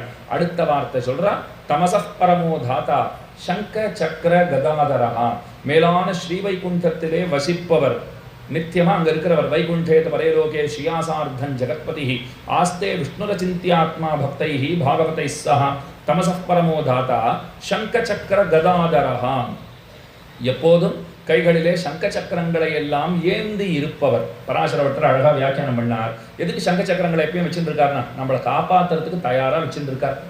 கூப்பிட்டப்பறம் ஐயோ இங்கே நம்ம பாட்டில் வரவு ஆற்றுக்கு வரவா, யாராவது ஒரு பேனா கேட்கட்டும் நம்ம கிட்ட, நம்ம என்ன சொல்லி எதை கேட்கக்கூடாதோ நீங்கள் அதை கேட்டிருக்கீங்கோ. நீங்கள் பால் கழுங்கோ, காஃபி கழுங்கோ, டீ கழுங்கோ, சாப்பாடு கழுங்கோ, டிஃபன் கழுங்கோ, எதை வேணும்னா கழுங்கோ, பேனா எங்கன்னு கேட்டுட்டீங்களா? இந்த பசங்களை எங்கே வைக்கிறதுன்னே தெரியல அப்படின்னு அந்த பசங்கள் பேரில் பழிய போட்டுட்டு நம்ம எத்தனை தேடினாலும் கடைசியில் வந்து சொல்ல, இல்லை நான் மொபைல்லேயே டைப் பண்ணிக்கிறேங்கிற அளவுக்கு வந்துடுவார். அப்போ கேட்டால் பேனா கிடைக்க மாட்டேங்கிறது. பகவான் பார்த்தார், இத்தனை பக்தர்கள், நான் இங்கே தானே சங்க வச்சேன், இங்கே தானே சக்கரத்தை வச்சேன்லாம் தேடிட்டு இருக்க மாட்டேன், உனக்கு பிரச்சனை வரதோ இல்லையோ தயாராக நிற்கிறேன்னுட்டார். பாத்து பிரணதரக்ஷாயாம் விளம்பமசஹன்னிவ சதா பஞ்சாயுதையும் பிப்ரத் சன ஸ்ரீரங்கநாயகா என்று பராசர பட்டர் விசேஷமாக கொண்டாடுகிறார். வெறும் கையிலே ஆலத்தி வழிக்க வேண்டி இருக்க, வெறும் புறத்திலே ஆலத்தி கழிக்க வேண்டி இருக்க, அந்த திருக்கைகளிலே ஆயுதங்களை ஏந்தினான் ஆயித்து. அழகான வியாக்கியானம். வெறுமை பார்த்தாலே திருஷ்டி சுத்தி போடணும்னு தோன்றுமாம், அத்தனை அழகு பெருமாள். அதுல அந்த திருவாழி திருச்சங்க வேற எடுத்து வச்சுட்டாருன்னா எப்படி திருஷ்டி கழிக்கிறதுனே தெரியலையேன்னு நமக்கு ஒரு பெரிய பதட்டம் ஏற்பட்டு விடுமா. அப்ப வெறும் கையனா இருந்தாலே அழகன், ஆயுதங்களோட இருந்தா பேரழகன். திருக்குடந்தைக்கு போனோம்னா நன்னா பெருமான் சார்ங்கபாணிங்கிற திருநாமத்தோட சேவை சாதிக்கிறான். திருயவ்வளூர் வைத்திய வீரராகவ சுவாமியை போய் சேவிச்சோன்னா அந்த பஞ்சாயுதங்களையும் தரித்து கொண்டு அவரும் சேவை சாதிக்கிறார். பஞ்சாயுத ஸ்தோத்திரம்னு வச்சுருக்கோம் இல்லையா? ஸ்புரத் சஹசிரார சிகாதி தீவிரம் சுதர்சனம் பாஸ்கர கோடி துல்லியம்னு ஆரம்பிச்சோன்னா ஒன்னொன்னையும் சங்கம் சதாஹம் சரணம் பிரபத்யே, கதாம் சதாஹம் சரணம் பிரபத்யே, கட்கம் சதாஹம் சரணம் எல்லாத்துக்கும் சொல்றோம் பாருங்க. அந்த ஆயுதங்களை எப்போதும் ஏந்தியவராக இருக்கிறார். ஸ்ரீவத்சங்கிற மங்களமான மரு அவர் திருமார்பிலே இருக்கிறது. அதனால தான் பகவானுக்கு திருமரு மார்பன்னு திருநாமம். ஸ்ரீவத்சம்னா என்னன்னா அது ஒரு மச்சம் போன்றதொரு அமைப்பு, ஒரு மயிர்ச்சுழின்னு சொல்லுவார்கள். அது பார்த்தோம்னா அது அத்தனை அழகா இருக்குமா பெருமானுக்கு. அந்த ஸ்ரீவத்சங்கிற அடையாளத்தை உடையவராக இருக்கிறார். அதுக்கு மேலே பெருமான் எப்படிப்பட்டவர் அப்படின்னால் நித்திய ஸ்ரீஹி, எப்போதும் ஸ்ரீ மகாலட்சுமி சேர்ந்திருக்க பெற்றிருக்கிறார். அப்படிப்பட்டவளாய் அந்த ஸ்ரீ மகாலட்சுமி அவன் திருமார்பை மன்னி விடாதவளாக பொருந்தி இருக்கிறாள். அந்த திருமார்போடே இருக்கிறாள். அதுக்கு மேலே யாராலும் ஜெயிக்க முடியாதவரா இருக்கார். அவர் சொல்ற அதை எதிரிலேயே பார்க்கிறனே, எங்க வீட்டுக்காரரையே நீ கீழே தள்ளி விட்டாயே, சாய்ந்து கிடக்கிறார். ஒருவராலும் ஜெயிக்க முடியாதவர், மாறுபாடு இல்லாதவர், விகாரம் இல்லாதவர்ங்கிறது அர்த்தம். விகாரமற்றவர். விகாரமற்றவர்னா அந்த குணத்தை தான் வீரியம்னு சொல்லுவார். சம்ஸ்கிருதத்தில் சொல்லும்போது பெருமானத்தில் வீரியம்ங்கிற குணம் உண்டு. பராசர பட்டர் அழகா சொல்றார். ஸ்ரீரங்கநாதனை போய் சேவிச்சோன்னா உற்சவமூர்த்தி சேவிங்கோ நம்பெருமாள் திருநுதலிலே நல்லா கஸ்தூரி திலக்கம் இருக்கும். என்னமோ ஒரு பட்டையா இருக்கும். அது நடுவில் அந்த கருப்பா அந்த கஸ்தூரி திலக்கத்தை நல்லா பூசி வச்சிருப்பா. அது வாசனையில அத்தனை பேரையும் மயக்கிடும். அந்த கஸ்தூரி அது மாறுபாடே அடையாது, அது அப்படியே தான் இருக்கும். ஆனா வாசனையை நுகர்ந்த வாழலாம், அப்பா என்ன வாசனை அப்படின்பா. நம்ம வீடுகளிலே கூட பாருங்க, ஊதுவத்தி ஏற்றி வச்சோன்னா நமக்கு ஒன்றும் பெருசா வாசனையே தெரியாது. ஆனா வாசல்ல போறோம், நம்ம கிட்ட வந்து விசாரிச்சுட்டு போவா, என்ன ஊதுவத்தி எங்க வாங்குறீங்கன்னு கேட்பா. இது எனக்கு முதல்லலாம் புரியல, நமக்கு தான் ஏதாவது மூக்குல ஏதாவது பிரச்சனையா, வரவாழலாம் இத்தனை கொண்டு. அப்புறம் தான் எனக்கு புரிஞ்சுது, அது பக்கத்து வீட்டில் 2 ரூபாய்க்கு வாங்கி ஏற்றினாலும் அது நம்ம ஓஹோன்னு வாசனையா இருக்கா போல நமக்கு தோன்றுகிறது. நம்ம வீட்டில் 150 ரூபாய்க்கு வாங்கினா கூட நமக்கு தோன்றது இல்லை. ஆனால் வெளியில போறவா கேட்டு போறா. நாம பக்கத்து வீட்டுக்கு போனால் என்ன ஊதுவத்தி எங்க வாங்குறீங்கன்னா, அதுதான் 5 ரூபாய்க்கு இப்பதான் வாங்கிட்டு வந்தேன்னு விடுவா. அதை போல அந்த கஸ்தூரி திலகம் அத்தனை வாசனை, அது நிஜமாவே வாசனை, எல்லாருக்குமே இந்த அனுபவத்தை கொடுக்கும். அது எந்த மாறுபாட்டையும் அடையாது. இன்னொரு உதாரணம் உங்களுக்கு சொல்றேன். ராமனை காட்டுக்கு போகணும்னு தசரதன் சொன்னார். ராமன் புறப்பட்டு போனார். அவர் அழுதாரா? ஊரெல்லாம் அழுதுதான் அழலையா? ஊர் முழுக்க கதறி தீர்த்தது. ஆனா காட்டுக்கு போறவன் அழவையில சந்தோஷமா போனான். இதுதான் வீரியம்ங்கிற குணம். அவர் அப்படியே தான் இருப்பார். ஆனா மற்ற பேரெல்லாம் மாறுபாட்டை, விகாரத்தை அடைந்து விடுகிறார்கள். பகவான் விகாரமற்றவராக அவர் இருக்கிறார். சாஸ்வதோ துருவஹா மானுஷம் வபுராஸ்தாய விஷ்ணு சத்யபராக்கிரமஹா ஜக்ஞே விஷ்ணு சனாதனஹான்னு ஆரம்பத்தில் சொல்லப்பட்ட விஷயம். அந்த விஷ்ணுவே மனித உருவை எடுத்துக்கொண்டு விடத்திலே வந்திருக்கிறார். அதுக்கு மேலே சர்வைஹி பரிவிருத்தோ தேவைஹி வானரத்மம் உபாகதா. இவாள்லாம் என்ன வானரங்களான்னு, தேவதைகளே வானர உருவம் எடுத்துக்கொண்டு உனக்கு சகாயம் செய்வதற்காகத்தான் இவ்விடத்திலே வந்திருக்கிறார்கள். சர்வலோகேஸ்வரஹா சாட்சாத் லோகானாம் ஹித காம்யயா, உலகத்தினுடைய ஹிதத்தை திருவுள்ளத்திலே கொண்டு, உலக நன்மையை திருவுள்ளத்திலே கொண்டு, சராட்சச பரிவாரம் ஹதமாம் ஸ்துவாம் மகாத்யுதிஹி, ஒளி படைத்தவரான பெருமான், ஒளி விஞ்சினவரான பெருமாள் இந்த ராட்சசர்களை எல்லாம் முடித்து அத்தனை பேருக்கும் நன்மையை செய்ய வேண்டும்ங்கிற அபிப்பிராயத்தோடே நீர் அவதரித்திருக்கிறீர். சாட்சாத்து பரமாத்மாவே ராமனாக வந்திருக்கிறீர் என்று வெகுவாக கொண்டாடி தீர்க்கிறாள். பகவான் அவளை சாந்தப்படுத்துகிறார். அப்பத்தான் விபீஷணனை பார்த்துட்டு மேலே ஆக வேண்டிய காரியங்களை பார் என்கிறார். விபீஷணன் கேட்டான், மேலே ஆகுதுன்னா என்னதுன்னா, என்னப்பா என்னதுங்கிறது போயாச்சு. இந்த வார்த்தை ரொம்ப பிரசித்தம் தானே. மேலே ஆக வேண்டியதை பாருங்கன்னா யாருக்கும் தனியாக விளக்கவே வேண்டியதில்லை, எல்லாம் புரிஞ்சு விடுவா. சரி என்ன செய்யணும்னு தெரிஞ்சு விடுறா. ஆனால் விபீஷணன் கேட்குறான், நான் என்ன பண்ணணும்? அதெல்லாம் ஒன்றும் பண்ண மாட்டேன். இவ எப்பேற்பட்ட பாப்பி, என்னையும் உன்னையும் எவ்வளோ பாடா படுத்திருக்கான், அப்படியே இங்கேயே விட்டு விடுவோம். பிணம் தின்னு கழுகுகளுக்கு அவன் இரையாகட்டும், ஓநாய்களுக்கும் நரிகளுக்கும் இரையாகட்டும் அப்படின்னு பலவாரா சொல்லிட்டான். பகவான் அவரை பார்த்துட்டே இருக்கார் விபீஷணனே. இப்போ நீ என்ன பண்ண போறியா இல்லையான்னு கேட்டார். முடியவே முடியாதுன்னு நான் பாருங்க, நீ பண்ணலன்னா நான் பண்றேன்னா. இதுதான் ராமனுடைய அருமையான குணம். அவனுக்கு செய்ய வேண்டிய இறுதிச் சடங்குகளை செய்வதற்கு உனக்கு விருப்பமில்லையாகில் ஒன்றும் குறையில்லை, அதை நான் நடத்தி வைப்பதற்கு பண்ணுவதற்கு தயாராக இருக்கிறேன். விபீஷணன் வந்தான், உனக்கு எப்பேற்பட்ட ஒரு கஷ்டத்தை அவன் கொடுத்தவன். அப்ப அழகா வார்த்தை சொல்லியிருக்கார். பகமைங்கிறது எப்போது வரை இருக்கும்? பிராணன் இருக்கிற வரைக்கும் தான் பகமை. பிராணன் பொழுத்து நமக்கு ஒருத்தர் விரோதின்னு வச்சுப்போம், யாரும் இல்லை இருக்கவும் வேண்டாம். அப்படி விரோதி ஒருத்தர் இருக்கார், அவர் போயிட்டார்னு வச்சுக்கோங்க. இப்போ அடுத்தது அவர் போகவும் வேண்டாம், விரோதி யாரும் இல்லவும் இல்லை, அப்படி இருந்தாலும் அவர் போகவும் வேண்டாம். அப்போ அவரை பார்க்க போனோம்னா அவரை எழுந்திருந்துட்டு இவன் எனக்கு ஆகாத முதல்ல அவனை உள்ளே போக சொல்லுங்க, அப்போ தான் படுத்துப்பேன்னு சொல்லுவார். அதெல்லாம் வாயே தர மாட்டேன். போனவர் தான்.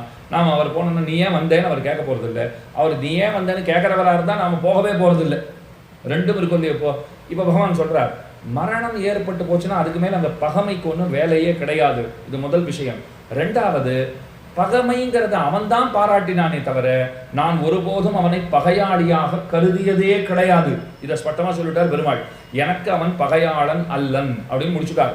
அடுத்த அழகான வார்த்தை சொன்னார், இந்த இறுதிச் சடங்குங்கிறது அவசியமாக செய்யப்பட வேண்டிய ஒரு நற்சடங்கு.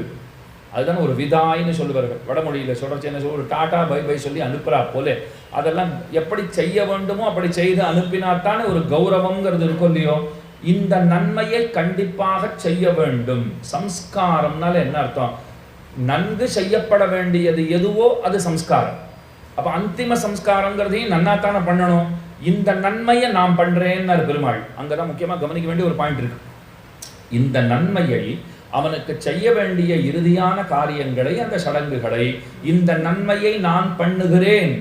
அப்ப பெருமாள் சொன்னாராம், எப்பவுமே அவனுக்கு நன்மை பண்றதுக்கு நான் தயாராத்தான் இருந்தேன், இப்பதான் நன்மை பண்ண போறேன்னு சொல்றேன்னு நினைச்சுக்காதீங்கோ. இதற்கு முன்னமேயே கூட அவனுக்கு நன்மைகளை செய்ய வேண்டும், அவன் வந்தால் அனுகிரகிக்க வேண்டும் அப்படின்னு தான் நான் நினைச்சிட்டு இருந்தேன். ஆனா அவன் என்ன பண்ணிட்டு இருந்தான்? நான் எப்ப நன்மை செய்ய முற்பட்டாலும் அதை தடுப்பவனாக இருந்தான். நல்ல கவனமா கேளுங்க ராமருடைய வார்த்தையே. நான் எப்ப நன்மைகள் செய்ய போனாலும் தடுக்கிறவனா இருந்தான். என்னால நன்மையே பண்ண முடியல. இப்ப எனக்கு ஒரு ஆறுதல்னார். என்ன ஆறுதல்? இப்ப இந்த நன்மையை நான் அவனுக்கு செய்வேன், அவன் தடுக்க மாட்டான் இல்லையோ, அது எனக்கு ஆறுதல்னார். இப்ப என்ன கையை பிடிப்பானா? ராமன் கையை பிடிச்சுண்டு நீ என்னுடைய எதிரி, நீயே கொண்டுட்டு நீயே எனக்கு இறுதி சடங்கு பண்றியா, வேற யாரையாவது கூப்பிடுன்னு சொல்ல போறானா? சொல்ல போறது இல்லை. எப்போதுமே அவனுக்கு நன்மைகளை செய்ய நான் பாரித்திருந்தேன். அப்பெல்லாம் அவன் விலக்கின்றே இருந்தான். அதனால்தான் விலக்காமையே வேண்டுவதுன்னுவா. பெருமாள் ரட்சிக்கிறதுக்கு தயாராத்தான் இருக்கார். நீங்க தள்ளி விடாத இருந்தா போதுங்கிறான். எவ்வளவு அழகா சொல்லி தர பாருங்க. நீ கூப்பிடணுங்கிற தேவையில்லைங்கிறான் பெருமான். நீ என்ன கூப்பிடணும்னெல்லாம் நான் எதிர்பார்க்கல. உன்னுடைய மனக்கதவங்களை திறந்து வைத்திருக்கணும்னு நான் எதிர்பார்க்கல. நானா வரேன், திறந்துக்கிறேன், உள்ள உட்காந்துக்கிறேன், நீ என்ன வெள்ள துரத்தாத இருந்தா போதுங்கிறான். கல்யாணத்துக்கே கூப்பிடல, போனோம்னா வெள்ள கூப்பிட்டனா ஏன் வந்தேன்னா, நீ கூப்பிடலன்னா கூட நான் வந்திருக்கேன், துரத்தாதையாவது இரு அப்படின்னு உறவுகள்ல ரொம்ப பெருந்தன்மையா இருக்கிறவா போவாடோ இல்லையோ, அதுக்காகலாம் விட்டு தந்துட முடியுமா? அவன் கூப்பிடலன்னா நம்ம போகாத இருக்கிறதா? நாம எல்லாம் கூட்டாலே போகணுமான்னு யோசிச்சுட்டு இருப்போம். சில பேர் ரொம்ப பெரிய மனசோட இருப்பா. கூப்பிடலன்னா என்ன சுவாமிப்போம், உறவுகாரர் ஏதோ விட்டு போயிருக்கோம், விட்டுருக்கூடாது தான், விட்டு போச்சு, ஏண்டா விட்டேன்னு உரிமையா போய் நான் கேட்கலாமோ இல்லையோ, அதுக்கே போறேன்னு போறாருன்னு வச்சுக்கோங்க. அவர் என்ன எதிர்பார்ப்பார்? கூப்பிடலனாலும் போறோம், அவர் வெள்ள துரத்தாத இருந்தா போறோம். அதைத்தான் பகவான் சொல்லுகிறார். இப்ப இந்த நன்மையை நான் செய்ய முற்பட்டேன்னு சொன்னால் அவன் தடுக்காமல் இருப்பான்ங்கிறது எனக்கு அதுவே பெரிய ஆறுதல் அப்படின்னு தன்னுடைய அருங்குணத்தை அவ்விடத்திலும் தவறாமல் வெளியிடுகின்றான் ராமன். இதெல்லாம் முடிஞ்சுதா? இப்ப அங்க பரதன் உயிரை கையிலே பிடித்துக் கொண்டு அமர்ந்திருக்கிறார். 14 வருஷங்களுக்கு மேலே ஒரு கணப்பொழுது காலதாமதமானாலும் சரி நான் உயிரோடு இருக்க மாட்டேன்னு சொல்லி வைத்திருக்கிறான். இப்ப சீதையை வேறு பார்த்து ராமன் வெற்றி பெற்றான்கிற செய்தியை சொல்ல வேண்டும். யார்கிட்ட சொல்லி அனுப்புறது? வழக்கம் போல ஹனுமான் தான். அவரை விட்டா யார் இருக்கார்? ஹனுமானை பக்கத்திலே அழைத்தார். நீ போய் சீதையின் இடத்திலே சொல்லு என்று ராமன் சொன்னான். என்ன சொல்லட்டும்னு கேட்டார் அவர். ராமன் வெற்றி பெற்றான், உன்னை அழைத்து போக வருவதாக இருக்கிறான் என்று இதனை சொல்ல வேண்டியது. புறப்பட்ட ஆச்சரியமா அங்கே இருந்து போனார் ஹனுமான். அங்க போன அந்த அரக்கிகள் எல்லாம் சீதையை பலவாறாக துன்புறுத்தி கொண்டிருந்தார்கள். இன்னும் அவளுக்குலாம் இன்னும் வாட்ஸ்அப் மெசேஜ் எல்லாம் வரல, தெரியலையோ இல்லையோ. ராவணன் போய் சேர்ந்தான், இன்னும் தந்தி யாரும் கொடுக்கல, மெசேஜ் வரல, ஒன்றும் தெரியல. அத்தனை பேரும் அவளுக்கு கொடுத்த பணியை அவள் செஞ்சுட்டு இருக்கா. ஹனுமான் அதை பார்த்த உடனே ஒரு கோபம் வந்துடுத்து. நேர போய் திம்னு கீழே குதிச்சார். தாயார் பார்த்து சொல்றார், நீ ஊன்னு ஒரு வார்த்தை சொல்லு, இந்த அத்தனை பேரையும் என்னுடைய உள்ளங்கையிலே வைத்து நசுக்கி சாராக்கி கொள்வதற்கு நான் தயாராக இருக்கிறேன் அப்படின்னு ஒரு வார்த்தை சொன்னார். ஏற்கனவே அந்த அரக்கிகளுக்கெல்லாம் தாயார் அபயப்பிரதானம் செய்திருக்கிறாள். என்ன சொல்லிட்டார்? ராமனிடமிருந்து உங்களை காப்பது என் பணி. இதுல வேடிக்கை என்னன்னா, அரக்கிகள் எல்லாருமாலாம் சேர்ந்து போய் ஒன்றும் எங்களெல்லாம் நீ காப்பாத்துன்னெல்லாம் பிரார்த்திக்கவே இல்லை. ஏதோ திருஜட போல்வார் ஒருத்தர் 2 பேர் தான் அந்த இடத்துல. சரமை இருந்தால் திருஜட்டை, இந்த மாதிரி ஒருத்தர் 2 பேர் தானே. அந்த ஒருத்தர் 2 பேரை பார்த்துட்டு சீதை முதல்ல என்ன தெரியுமா சொல்லிட்டா? கண்டிப்பா ராமன் தான் ஜெயிக்க போறான். எனக்கு என்ன பயம்னா, அவன் வந்தான்னா உங்களை எல்லாம் விடமாட்டாங்கிறதே எனக்கு பயமாக இருக்கிறது. அதைத்தான் பிராட்டியை பற்றி சொல்கிறச்சு என்ன தெரியுமா சொல்லுவா, ஹிருதய தௌர்பல்யம் உடையவள். பிராட்டி எப்படிப்பட்டவள்னா அவளுக்கு இதய பலகீனம் உண்டு. அப்படின்னா என்ன பலகீனம்னா, இவாளுக்கெல்லாம் ராமனால ஏதாவது ஆயிடுமோங்கிற பலகீனம், அதுதான் அவளிடத்துல உண்டு. இது பலகீனமா, இதுதான் பெரிய பலம்ங்கிறா. இதுதான் பெரிய பலம், அத்தனை பேரையும் காக்க வேண்டும்ங்கிற உறுதி பூண்டவள். ராமனாலே இவர்களுக்கு எந்த தீமையும் ஏற்பட்டு விடக்கூடாது, இவர்களை எப்படியாவது காப்பாற்றியே தீருவேன்னு கங்கணம் கட்டின்னு இருக்கா. அதைத்தான் பராசர பட்டர் அழகா சொல்லிட்டார், பெருமானே நீ என்ன பெரிய வசத்தி, சரணம்னு சொன்னா ரட்சிக்கிற நீ எங்கே? அந்த வார்த்தை சரணம்னு ஒரு வார்த்தை இருக்குன்னே தெரியாதவர்களையும் ரட்சிக்கிற அவள் எங்கே? அவளுக்கு தான் ஏத்தம் அதிகம் அப்படின்னு அவர் முடிச்சுட்டார். காஞ்சிபுரத்தில் பாடிய அடிக்கடி உபன்யாசங்களில் சொல்ற விஷயம்தான் காஞ்சி பிரதிபாதி பயங்கர சுவாமி காட்டியிருக்கார். அழகான விஷயம் காட்டியிருக்கார். காஞ்சிபுரத்தில் இந்த பஞ்சபருவ புறப்பாடெல்லாம் நடக்கும். அமாவாசைன்னா வரதராஜ பெருமாள் புறப்பாடு உண்டு, ஏகாதசிக்கு உண்டு, சிரவணத்துக்கு உண்டு, அதுக்கு மேலே பௌர்ணமிக்கு உண்டு, அமாவாசைக்கு உண்டு, இதுக்கெல்லாம் உண்டு. இதுக்கு பஞ்சபருவ புறப்பாடு அப்படின்னு பேர். பெருமாள் என்ன பண்ணுவார், கோயிலேருந்து புறப்பட்டு நேராக ஹனுமார் கோயிலுக்கு வருவார். வேதபாராயணம் பண்ணிட்டு பின்னாடியே வருவார். ஹனுமார் கோயிலுக்கு உள்ளே போய் இறங்குவார். ஹனுமானுக்கு ஏதோ மரியாதையெல்லாம் ஆகும். பார்த்தோன்னா ஒரு தலைக்கு மேலே தட்டில் ஏதோ பிரசாதத்தை வச்சுட்டு துணியை போட்டு மூடிட்டு ஒரு சுவாமி வருவார். உடல் அடிச்சுட்டே இந்த மோளத்தை அப்படி அடிச்சுட்டே அந்த பிரசாதம் உள்ளே போகும். அது போய் பெருமாளுக்கு அமுது செய்ய பண்ணுவார். பெருமாள் சாப்பிடுவார், அது திரும்பி அனுப்பிச்சிடுவார். இத்தனை வருஷமா இருக்கும். அந்த தட்டில் என்ன கொண்டு வந்தா, இவர் என்ன சாட்டார், எங்கே போகிறது, யாருக்கு கொடுப்பா, ஒன்றும் தெரியாது, கொடுக்கவே மாட்டார். இதை இப்படி சொல்லலாம். காஞ்சி பிரதிபாதி பயங்கர சுவாமியை பார்க்கறதுக்கு ஒருத்தர் வந்தார். அவர் கேட்டார், நான் பெருமாள் வசத்தியா தாயார் வசத்தியான்னு கேட்டிருக்காரு. அவர் சொன்னாராம், இன்னைக்கு என்ன ஏதோ புறப்பாடு இருக்குல்ல பெருமாளுக்கு. ஆமாம் சுவாமி, ஏகாதசி வாரம் சாயங்காலம்னார். அவர் போனார், நன்னா இதெல்லாம் சேவிச்சுட்டார். அடுத்த நாள் கேட்டார், சுவாமி சந்தேகம் கேட்டு வந்தேன்னார். இன்னைக்கு வெள்ளிக்கிழமை தாயார் புறப்பாடு இருக்கு இருன்னார். காஞ்சிபுரத்தில் என்ன வழக்கம்னா, தாயார் சன்னதியிலேருந்து புறப்பட்டானா தோட்டம்னு இருக்கு பக்கவாட்டிலேயே, அந்த ஆழ்வார் பிராகாரத்தில் தோட்டம்னு இருக்கு. அந்த தோட்டத்துக்குள்ளே எழுந்தருளுகள் ஒரு மண்டபம் இருக்கு. அதில் போய் ஒரு 10-15 நிமிடங்கள் அமர்ந்திருப்பள்னு வச்சுக்கோங்க. அப்போ லகுவாக ஒரு திருவாராதனம் ஆகும், ஒரு பூஜை நடக்கும். அதே போல் உடல் அடிப்பா, அதே போல் தலைக்கு மேலே பாத்திரம் இருக்கும், அது துணி போட்டு மூடியிருப்பா, ஏதோ பிரசாதம் இருக்கும், அது கொண்டு வரப்படும். தெரை போட்டு தாயாருக்கு நைவேத்தியம் ஆகும், அதை அமுது செய்ய பண்ணுவார்கள். தெரை திறந்த உடனே பண்ணுற வேலை என்னன்னா, எல்லாருக்கும் தீர்த்தம் ஷடாரி எல்லாம் கொடுத்து அது என்ன பிரசாதமோ அத்தனை பேருக்கும் தரப்படும். நல்லா கேட்டுக்கோங்க. நேற்று நடந்த நிகழ்ச்சி என்ன, இவர் உள்ளே போனார், சாப்பிட்டார், துணி போட்டு சாப்பிட்டாரோ பார்த்தாரோ அதுவும் தெரியாது, துணி போட்டு மூடி திருப்பி அப்படியே அனுப்பிச்சுட்டார். வெள்ளை இத்தனை பேர் நிற்கிறோமே, தோணணுமா வேண்டாமா? இவ்வளோ பேர் நிற்கிறா, அது அத்தனை பேருக்கு விண்டு விண்டு கொஞ்சமாவது கூடன்னு சொல்லணுமா வேண்டாமா? இதே தாயார் புறப்பாட்டில் பாருங்க, கையில் ஒரு 5-6 வடை தான் வச்சிருப்பா, 500 ஜனங்க நிற்கும். அது என்னமா லாகவமா விண்டு விண்டு அத்தனை பேருக்கும் கொடுப்பா தெரியுமா? நான் அந்த வடையே பார்த்துட்டு இருப்பேன், அது எனக்கு எல்லாம் வேணும்னு பார்க்க மாட்டேன். இத்தனை பேருக்கு இந்த வடைகளை வச்சுட்டு எப்படி கொடுத்துருவான்னா, அப்போ அப்படி தாயாரை திரும்பி பார்த்தா அதெல்லாம் நான் பார்த்துக்கிறேங்கிற போல இருக்கும். எல்லாருக்கும் பிரசாதம் உண்டு. ஒரு சீராவோ சக்கரை பொங்கலோ க்ஷீரான்னமோ, சீரா நிச்சயம் உண்டு. கொஞ்சம் அதிகப்படியான உற்சவமாக இருந்ததுன்னா ஒருத்தரில் என்னென்னா க்ஷீரான்னமே பண்ணுங்கன்னா க்ஷீரான்னம் உண்டு. ஏதோ ஒன்று தான் சாப்பிட்டதை தன்னுடைய குழந்தைகளுக்கு அங்கேயே பகிர்ந்து கொடுக்குற அந்த மனம் இருக்கு பாருங்கோ. அப்படின்னு இப்படி சொல்கிறது உங்கள் எல்லாரையும் கூட இங்கே இருக்கிற பெண்மணிகள்லாம் சேர்த்துக்கலாம். நீங்களே வீட்டில் எல்லாம் காய்கறி எல்லாம் பண்ணுறீங்கோ, எல்லாம் ஆச்சுன்னா அந்த குழந்தைகளோ வீட்டுக்காரரோ எவ்வளோ கேட்டாலும் நீங்கள் போட்டுகிட்டே இருப்பீங்கோ. ஒரு தடவை கூட எல்லாம் போரும் இதுக்கு மேலே கேட்காதெல்லாம் சொல்லவே மாட்டீங்கோ. கடைசியில் உங்களுக்கு கண்டிப்பாக இருக்காது. அதை பற்றி ஒரு நாள் நீங்கள்லாம் கவலைப்பட்டதே கிடையாது. நமக்கு இல்லைன்னா அவர் நன்னா சாட்டாரா, குழந்தைகள்லாம் நன்னா சாட்டுதா, பிடிச்சி சாட்டுதா, அதுவே போதுங்கிற அபிப்பிராயம் தான். இதெல்லாம் தாயாருடைய குணம்தான் உங்கள் அத்தனை பேருக்கு வந்திருக்குன்னு சொல்ல வேண்டும். அத்தனை பேரும் தாயார்கள் தான், தாயாருடைய உருவமாக தான் அத்தனை பேர் இருக்கிறீர்கள். அப்போ நாங்கள்லாம் பெருமாள்கிட்ட இருக்கோம் அப்படின்னு வச்சுக்கணும். அப்படின்னா என்னென்னா, குழந்தை சாப்பிட்டுதா சாப்பிடலையா இந்த விசாரம்லாம் கிடையாது. எனக்கு இன்னும் கொஞ்சம் போடு, நன்னா பண்ணியிருக்கேன், இன்னும் கொஞ்சம் போடு, இன்னும் கொஞ்சம் போடுன்னு சாப்பிட்டே இருக்கா போல. காஞ்சி பிரதிபாதி பயங்கர சுவாமி அந்த கேள்வி கேட்டவர் சொன்னார், உன் கேள்விக்கு பதில் கிடச்சி கொடுத்தான்னார். அவர் என்ன சுவாமி, நான் கேட்டதுக்கு நீர் ஒன்றும் சொல்லவே இல்லையா? காட்டவே காட்டிட்டேன்னார் அவர். வாயை திறந்து வேற சொல்லணுமா? யார் 2 பேரில் வசதின்னு தானே கேட்டேன். அவன் என்ன பண்ணான், சாப்பிட்ட சாப்பாடு அப்படியே கொடுத்து அனுப்பிச்சுட்டான். இவன் என்ன பண்ணா, சாப்பிட்ட உடனே அங்கேயே விநியோகம் பண்ணான். யார் பெட்டர், யார் பெஸ்ட்டுன்னு கேட்டு, தாயார் தான், அதுதான் பதில்னுட்டார். ஆக சரணம்னு வந்தவாளை பெருமான் ரட்சிக்கிறார். அந்த வார்த்தையை கூட உச்சரிக்காதவாளை கூட ரட்சித்த பெருமை உண்டுன்னா பிராட்டிக்கு தான் உண்டு. ஆக ஹனுமான் கேட்டார், எல்லாரையும் கொண்டு விடட்டுமான்னா தாயார் சொன்னா, பாபானாம்பா சுபானாம்பா வதாருகானாம் பிளவங்கம காரியம் கருணமாரியேன நகஷ்டின் நாபராத்தியதி. ரொம்ப அழகான வார்த்தை இது. தாயாருடைய சரமஸ்லோகம்னு சொல்லுவா. கண்ணன் கீதையில சரமஸ்லோகம் சொன்ன மாதிரி, சஹ்ருதேவ பிரபன்னாயேன்னு ராமன் சொன்ன மாதிரி, தாயார் சொன்ன சரமஸ்லோகம் எதுன்னா இதுதான். வதாருகானாம் பிளவங்கம காரியம் கருணமாரியேன நகஷ்டின் நாபராத்தியதி. என்ன வார்த்தை சொல்லிட்ட குரங்கேன்னா அனுமானை பார்த்துட்டு, குரங்கே இப்படி ஒரு வார்த்தை சொல்லலாமா, இவாள்லாம் கொல்றேன்னு சொல்லிட்டு பின் என்னம்மா உன்னை போட்டு இந்த பாடு படுத்திட்டு இருக்கா, நான் எப்படி பார்த்துட்டு இருப்பேன். அவர் வார்த்தை கேட்டா இவாள் தான் என்னை ஏன் அடிக்கிறா தெரியுமா, நீயே சொல்ல ஏன் அடிக்க, ராவணன் அடின்னு சொல்லியிருக்கா அடிக்கிறான், இல்லைன்னா ஒருத்தையும் என்னை தொடமாட்டா, அவர்களுடைய தலைவன் அவர்களுக்கு இட்ட பணி கட்டளை அதை செவ்வனே செய்கிறார்கள். உனக்கு ராமன் என்ன சொன்னார், நான் ஜெயிச்சுட்டேன்னு போய் சொல்லிட்டுவான்னு சொன்னார். இந்த அரக்கைகளை அடிக்கிறத பற்றி ஏதாவது பேசினாரா, இல்லைம்மா அதெல்லாம் ஒன்றுமே சொல்லலை. குரங்கே எனக்கு என்னமோ உன்னோட இவா பெட்டர்னு தோன்றுறதுன்னா, ஏன்னா தலைவன் சொன்னதை இப்போ குரங்கேன்னா ஏளனமா அவ சொல்லலாம், நாம் சொல்லக்கூடாது. ஜாத்தியா குரங்கு தானே, தூது வந்த குரங்குன்னு பாசுரமே இருக்கு. குரங்குன்னா நாம சாதாரணமாக யாரையா பார்த்து குரங்கேன்னு சொன்னால் கோபம் வரத்தான் செய்யும். ஏன்னா அவர் மனுஷராக இருக்காருன்னு அவர் நினச்சிட்டு இருக்காரு, அதனால குரங்குன்னு கூட்டா அவர் கோபம் வருது. குரங்குன்னு தான் சொல்லிடணும், அது ஏளனம் ஆகாது. அதை நம்ம அப்படி புரிஞ்சுன்னு விடக்கூடாது. குரங்குன்னா குரங்கு தான், அதை ஏளனமாக சொல்லக்கூடாது. ராமனையே நீ மனிதன்னு சொல்றோம்னா அவர் என்ன மனிதனா, சாட்சாத்து தெய்வம் தானே, அவதாரத்தாலே மனிதன்.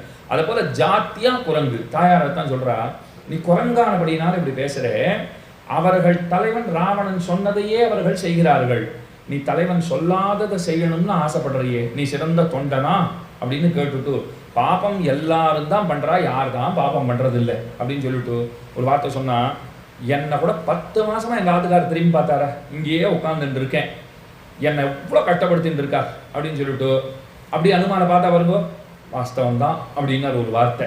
அவர் என்ன சொன்னார், வாஸ்தவம் தான். தாயார் சொன்னால் தப்பா இருக்குமான்னு அப்படி தலையசைச்சு வாஸ்தவம் தான் ஆமோதிச்சுட்டார் போல் இருக்கு.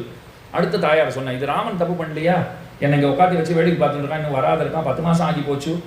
அடுத்தது நானும் தப்பு பண்ணியிருக்கேன், மமைவ துஷ்கிருதம் கிஞ்சிது மகதஸ்தின சம்சயா, ராமன் என்னை அழைச்சிட்டு வந்தா, லக்ஷ்மணனை பார்த்துட்டு என்கிட்ட உனக்கு ஆசை இருக்குன்னு சொன்னேன் இல்லையோ, இது எத்தனை பெரிய தப்பு.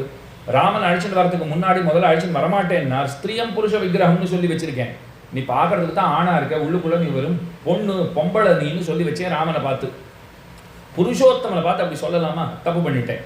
லக்ஷ்மணனை பார்த்து என்கிட்ட உனக்கு ஆசை இருக்குன்னு சொன்னேன், பகவத் பிரச்சாரம் பாகவத பிரச்சாரம் 2 நடந்து போச்சு, அதான் இங்க வந்து உட்காந்துருக்கேன், அப்ப நானே தப்பு பண்ணியிருக்கேன் ஆச்சா.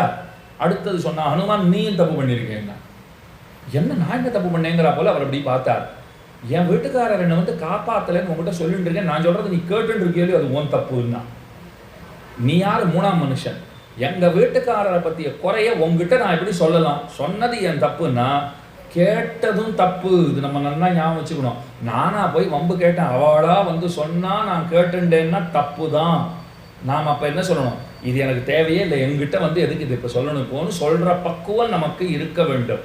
நாம பெரும்பாலும் என்ன தெரியுமா பண்ணிடுவோம், நான் ஒன்றும் தேடி போய் பேசவே இல்லையா, அவளா வந்து இன்னமும் 1/2 மணி கொட்டிட்டு போனால் நாங்கள் அப்படியே நம்மளும் நாட்டு நடப்பு தெரிஞ்சுக்கணும் இல்லையோ, ஊரில் யார் யார் எப்படி நானும் தானே தெரிஞ்சுக்கணும்னு கேட்டுட்டு இருந்தேன்னா அது நம்ம ஆன்ம நன்மைக்கு கடுகளவேனும் உதவுமான்னு பார்க்க வேண்டியது ரொம்ப முக்கியம். அப்போ இங்கே சொல்லிட்டா உங்ககிட்டையும் பிழை இருக்கு, நீ நம்ம வாஸ்தவம் தான் ஆமோதிக்கிறியே, நீ அப்போவே என்ன சொல்லிட்டு இருக்கணும், அம்மா அவரை பற்றியெல்லாம் என்கிட்ட சொல்லி என்ன அப்போது, இதோ கணவன் மனைவி 1000 பிரச்சனை இருக்கும், உங்களுக்குள்ள பார்த்துக்க வேண்டியதுன்னு நீ சொல்ல வேண்டாமா.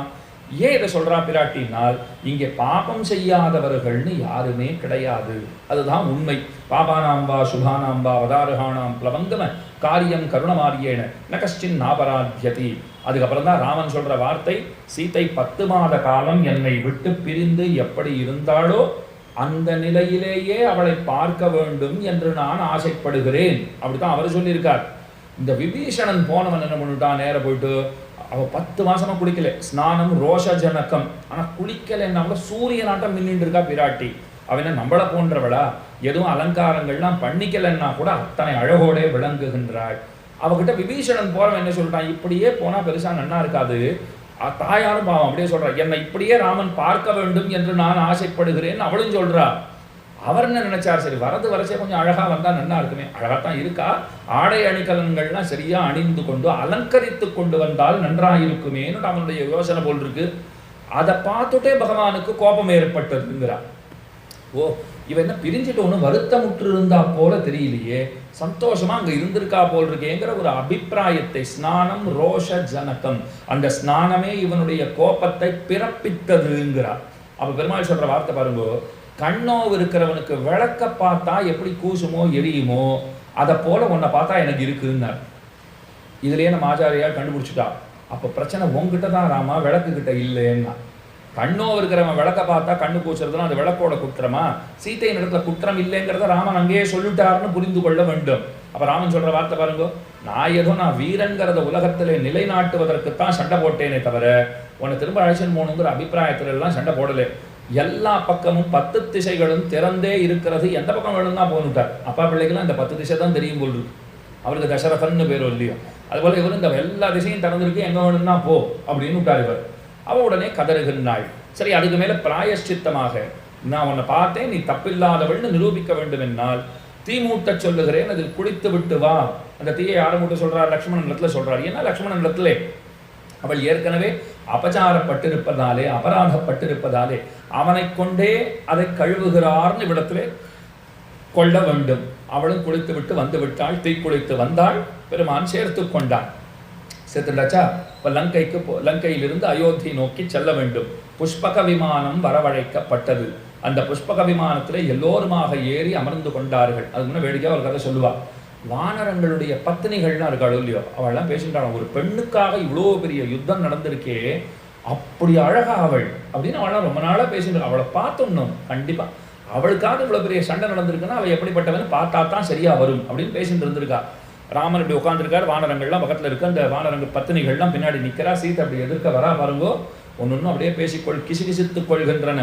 சத்தியம்தான், இந்த பெண்ணுக்காக ஒரு யுத்தம் இல்லை, கோட்டி யுத்தம் நடத்தலாம், தப்பே கிடையாது அப்படின்னு எல்லாம் பேசிட்டே இருந்தா. நேரம் வந்தா பிராட்டி அப்படி ராமனை வணங்கிட்டு அப்படி இப்படி திரும்பி போனா, அப்போ பின்னாடியிலேருந்து பார்க்குற பாருங்கோ, இவன் என்ன பெரிய அழகு, வாலே இல்லை இவளுக்குன்னு தான் எல்லாம். முதல்ல இத்தனை அழகுன்னு கொண்டாடிட்டு, வாலே இல்லை இவளுக்காகவா இத்தனை பெரிய சண்டைனா என்ன, குறைந்து வால் இல்லைன்னா சேர்த்துக்காதான். அது எதுலையோ படிச்சது, உனக்கு எப்படி தெரியும்னு என்ன கேட்காதீங்கோ, எனக்கு தெரியாது. வால் இருந்தால் தான் சேர்த்துக்குமா. அதுதான் அந்த நம்ம சமூகத்தை சேர்ந்தவன்கிறதுக்கு ஒரு அடையாளம் போல் இருக்கு. அது ஒரு வேடிக்கையாக கதை சொல்லுவார். புஷ்பக விமானத்தில் போகிறா. பாரத்வாஜ மகர்ஷி பரத்வாஜர் வழியில் பார்த்துட்டு என்னுடைய உபச்சரிப்புகளை ஏற்றுக்கொண்டு போக வேண்டும் விட்டார். சீத்தை சொல்றா, 14 வருஷத்துக்கு மேலே காலதாமதம் ஆச்சுன்னா அங்கே பரதன் உயிரோடு இருக்க மாட்டேன்னு சொல்லி வச்சிருக்கான். நீ இப்போ போய் இந்த உபசரிப்பெல்லாம் ஏற்றுக்கா. உடனே சரின்னு விட்டார் பெருமாள். காஞ்சி பிரதிபாலபயங்கர சுவாமி அழகாக சொல்லுவார்.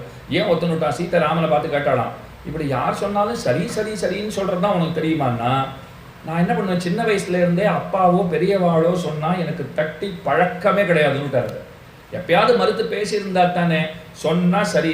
வில்ல அதாவது கையில் வில்ல எடுத்துகிட்டு புறப்பட்டேன், நான் விஸ்வாமித்திரர் பின்னாடி தோல்கா தாட்ட கை நீ கொன்னுட்டேன்.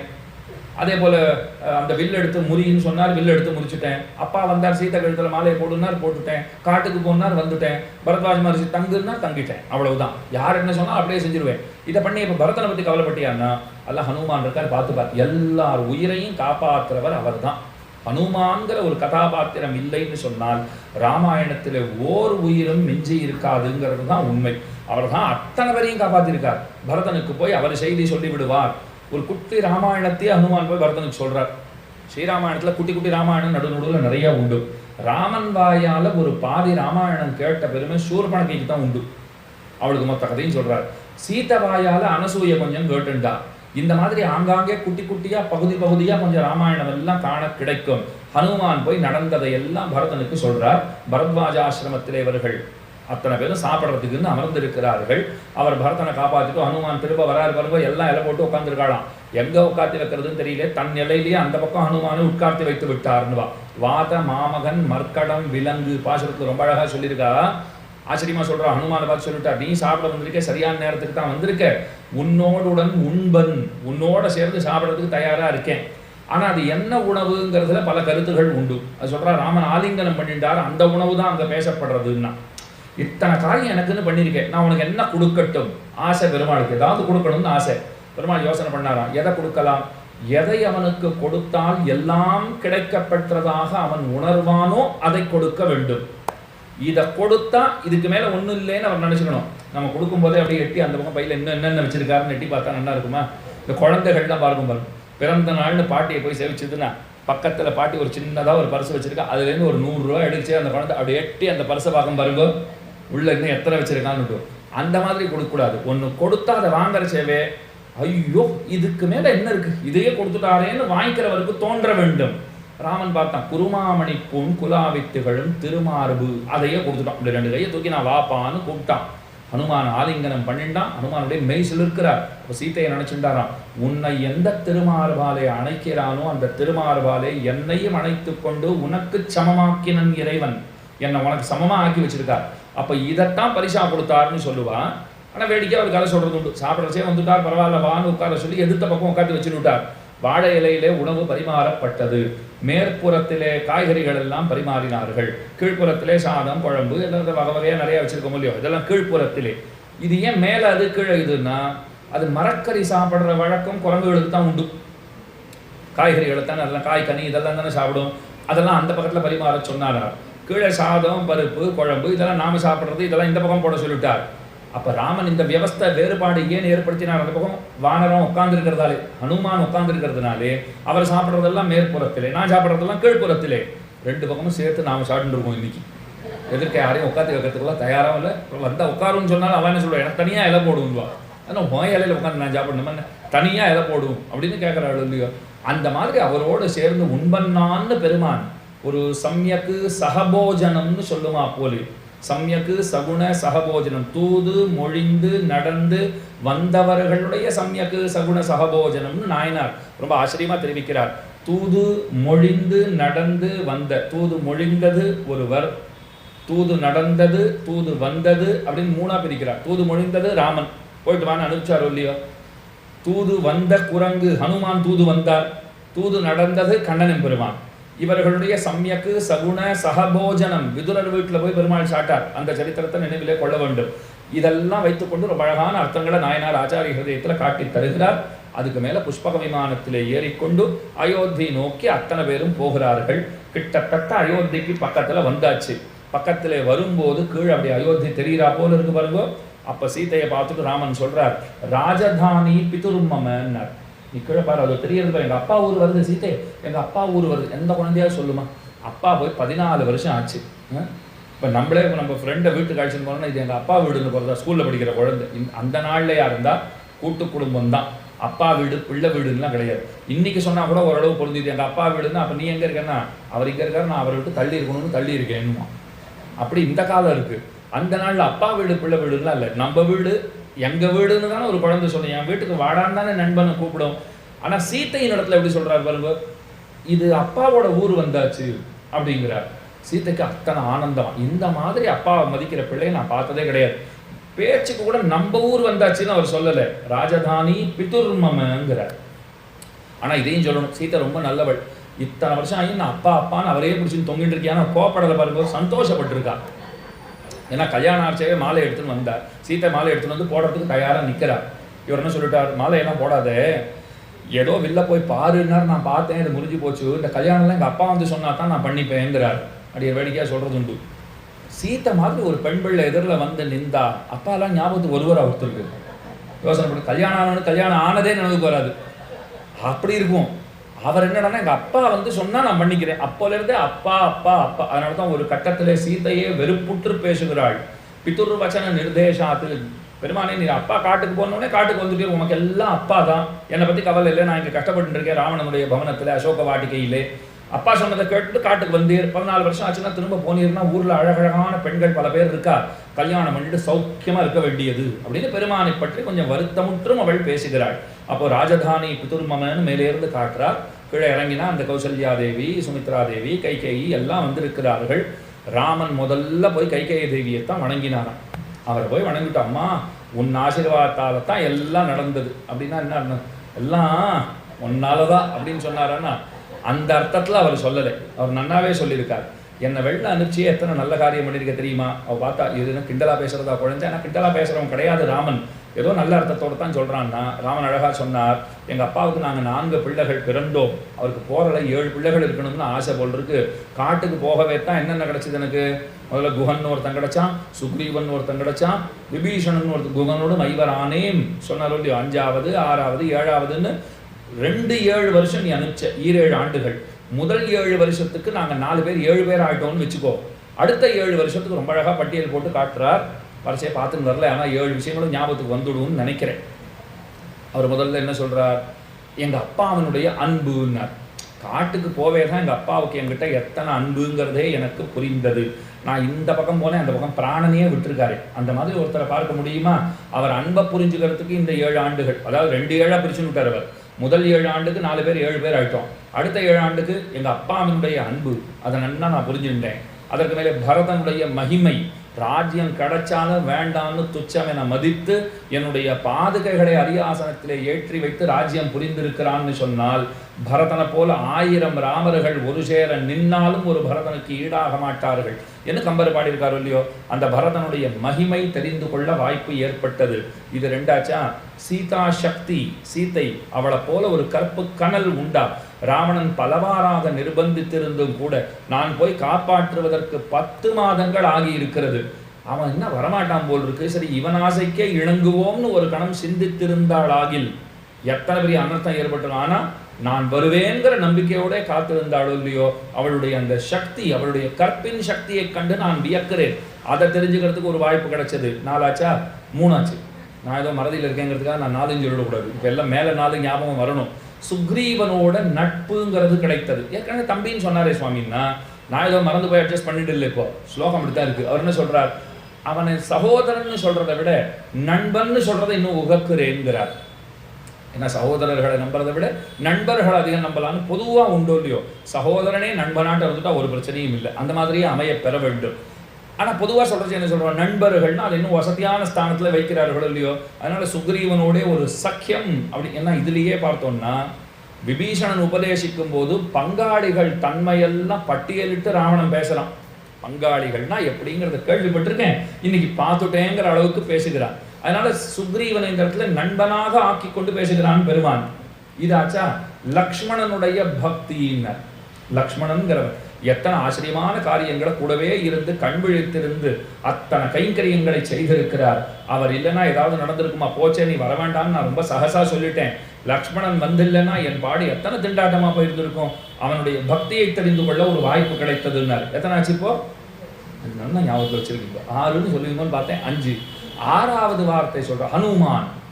ஹனுமான்கிறவரை போல உண்டா? அவரை போல ஒரு பக்தர் கிடைக்க பெற்றேன், என்னுடைய பெரிய பாக்கியம்.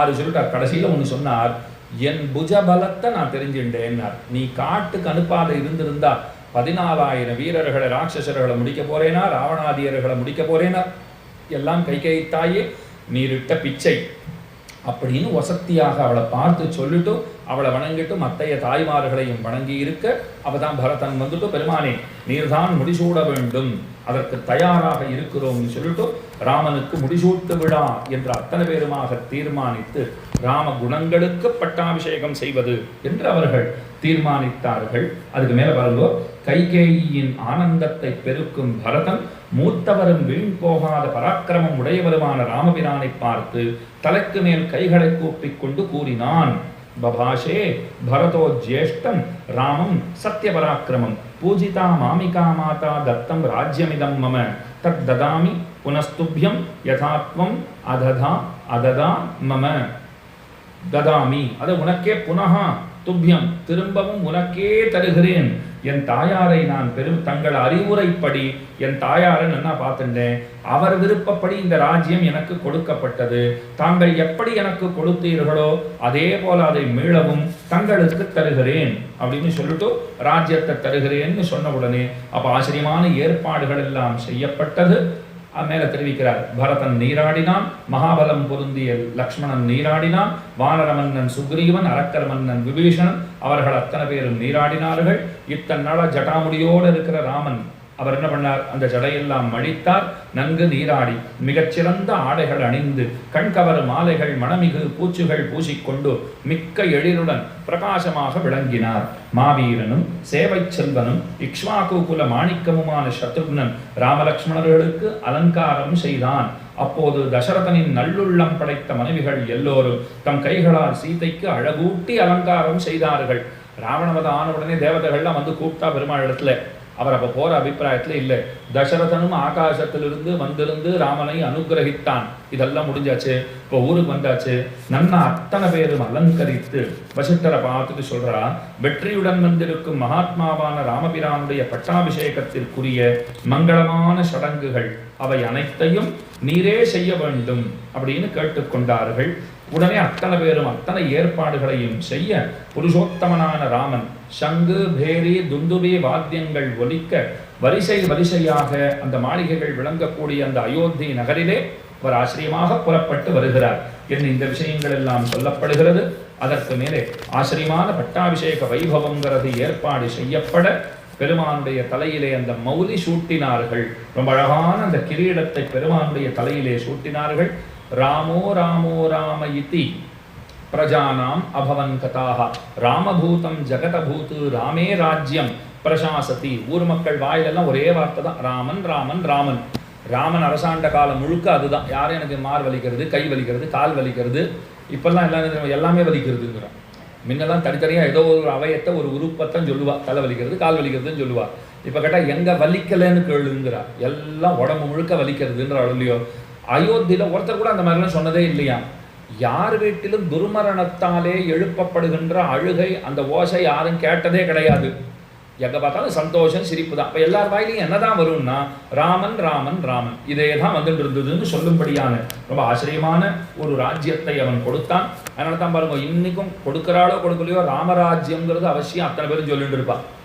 யாராவது ஒருத்தர் ராவணராஜ்யம் சொல்கிறாளா? சொல்கிறோம். என்னதான் ராமராஜ்யம்னாலும் அது நம்ம பாக்கியத்தில் என்ன எழுதியிருக்கோம் அந்த ராஜ்யம் தான் அமையும்னு வச்சுக்கோங்க. ஆனால் ராமராஜ்யம்னு பரவலாக சொல்லப்படுறதோ இல்லையோ, அத்தனை வசந்த ராஜ்யத்தை அவர் தருகிறார். அப்பேற்பட்ட ஏற்றம் பலரும் வந்திருந்தார்கள். ராமனுடைய பட்டாபிஷேக வைபவத்திற்கென்று பலரும் வந்திருந்தார்கள். அதில் ஒரு ஆச்சரியமான அர்த்தம் சொல்லுவார். இந்திரனாலே கொடுக்கப்பட்ட விலையுயர்ந்த மாலை ஒன்று. அந்த மாலையை அப்படி பெருமாள் கையில் வாங்கிட்டார். அந்த சீத்தை இடத்துல கொடுத்தார். சீத்தை கண்ணாலேயே பார்த்துட்டு ஹனுமான் அப்படி பார்த்தாடாம். ராமன் புரிஞ்சுட்டார், அவருக்கு கொடுக்கணும்னு ஆசைப்படுற பொழுதுட்டார். இதைத்தான் ஒரு தம்பதி எப்படி நடந்துக்கணுங்கிறதுக்கு இலக்கணமாக சொல்கிறார். நான் வேடிக்கையாக சொல்கிறது உண்டு. மத்தியானம் 1:30 மணிக்கு யாராவது நம்ம வீட்டுக்கு வந்துவிட்டோம், அப்போ தான் சாப்பாடெலாம் முடிச்சுன்னு உட்காந்துருக்கோம்னா அப்போ தம்பதி கண்ணாலேயே பேசிக்கலாம். அது சொல்லிவிடுவா, காப்பியில் இப்போ போடுற மூட்லேயெல்லாம் பேசி அப்படியே அனுப்பிச்சிட வேண்டியதுன்னா அப்படின்னு இவர். நான் பார்த்து அப்படியே வாசலோடு அனுப்புகிறேன்னா இல்லையா நீ பாருங்கிறா போல. அந்த மாதிரி கொடுக்காமல் இருக்கிறதுக்கு கண்களால் பேசிக்க கூடாது. அதை சொல்கிறதுக்கு சொன்னது இது. கொடுக்காமல் இருக்கிறதுக்கு கண்களால் பேசிட்டு இப்போ என்ன வருது, கொடுக்கறதுக்கு கண்களால் பேசிக்கொள்ள வேண்டும். அது ரொம்ப முக்கியம். ஆனால் சில வீடுகளில் இப்படி நடந்துடும். நாம் அப்படி பார்த்து காப்பி கொடுன்னு சொன்னோம்னா அந்த அம்மா பீரவை திறந்து ஒரு பெரிய சங்கிலியை கொண்டு வந்து அவர் கையில் கொடுத்துருவா. எங்கேயாவது நடந்திருக்கலாம்.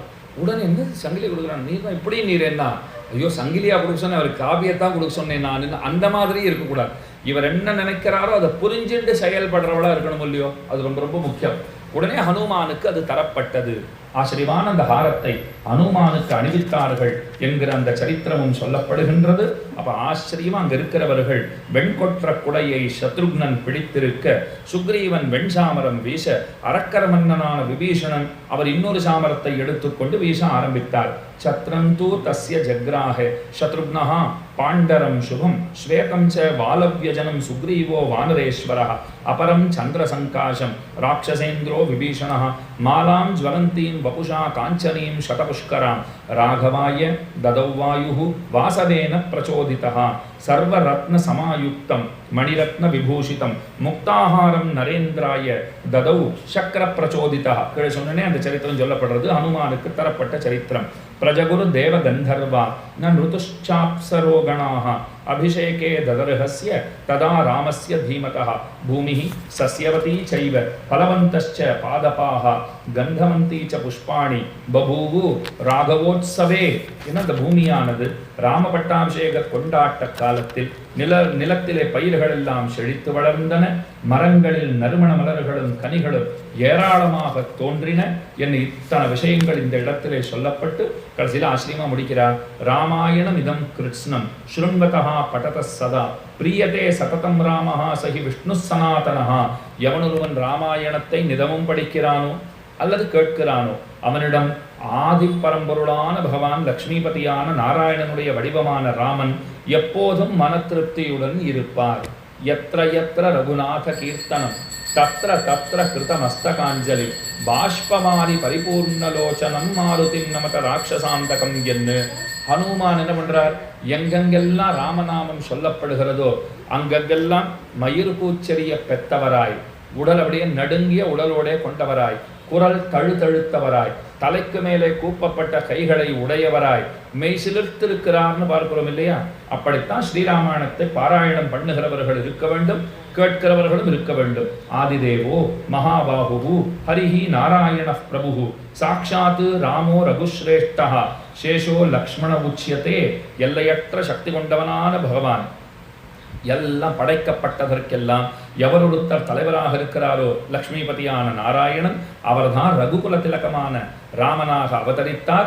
ஆதிசேஷனுடைய அவதாரமாக லக்ஷ்மணன் வந்து சேர்ந்தார் என்று ஸ்ரீராமாயணம் பட்டாபிஷேக அந்த சர்க்கமானது அங்கனம் முடிகிறது. குடும்ப விருத்திம் தனதானிய விருத்திம் ஸ்திரியஸ்ச முக்கியாக சுகமுத்தமஞ்ச ஸ்ருத்வா சுபம் காவியமிதம் மகார்த்தம் பிராப்னோதி சர்வாம் புவிச்சார்த்த சித்திம். குடும்ப விருத்திம் தனதானிய விருத்திம் ஸ்திரியஸ்ச முக்கியாக சுகமுத்தஞ்ச ஸ்ருத்வா சுபம் காவியமிதம் மகார்த்தம் பிராப்னோதி சர்வாம் புவிச்சார்த்த சித்திம். ஆயுஷ்யம் ஆரோக்கியகரம் யசஸ்யம் சௌபிராத்ருகம் புத்திகரம் சுபஞ்ச. அன்பான சகோதரர்கள், அதை இந்த இடத்துல சொல்லிட்டா பாருங்க. சௌபிராத்ருகம் புத்திகரம் சுபஞ்ச ஸ்ரோதவ்யமேதன் நியமேன சத்பிஹி ஆख्यानम् ओजस्करं वृद्धिकामैः एवमेतत् पुरावृत्तमाख्यानं वक्रमस्तुवः प्रव्याहरत विस्रब्धं बलं विष्णोः प्रवर्धताम्.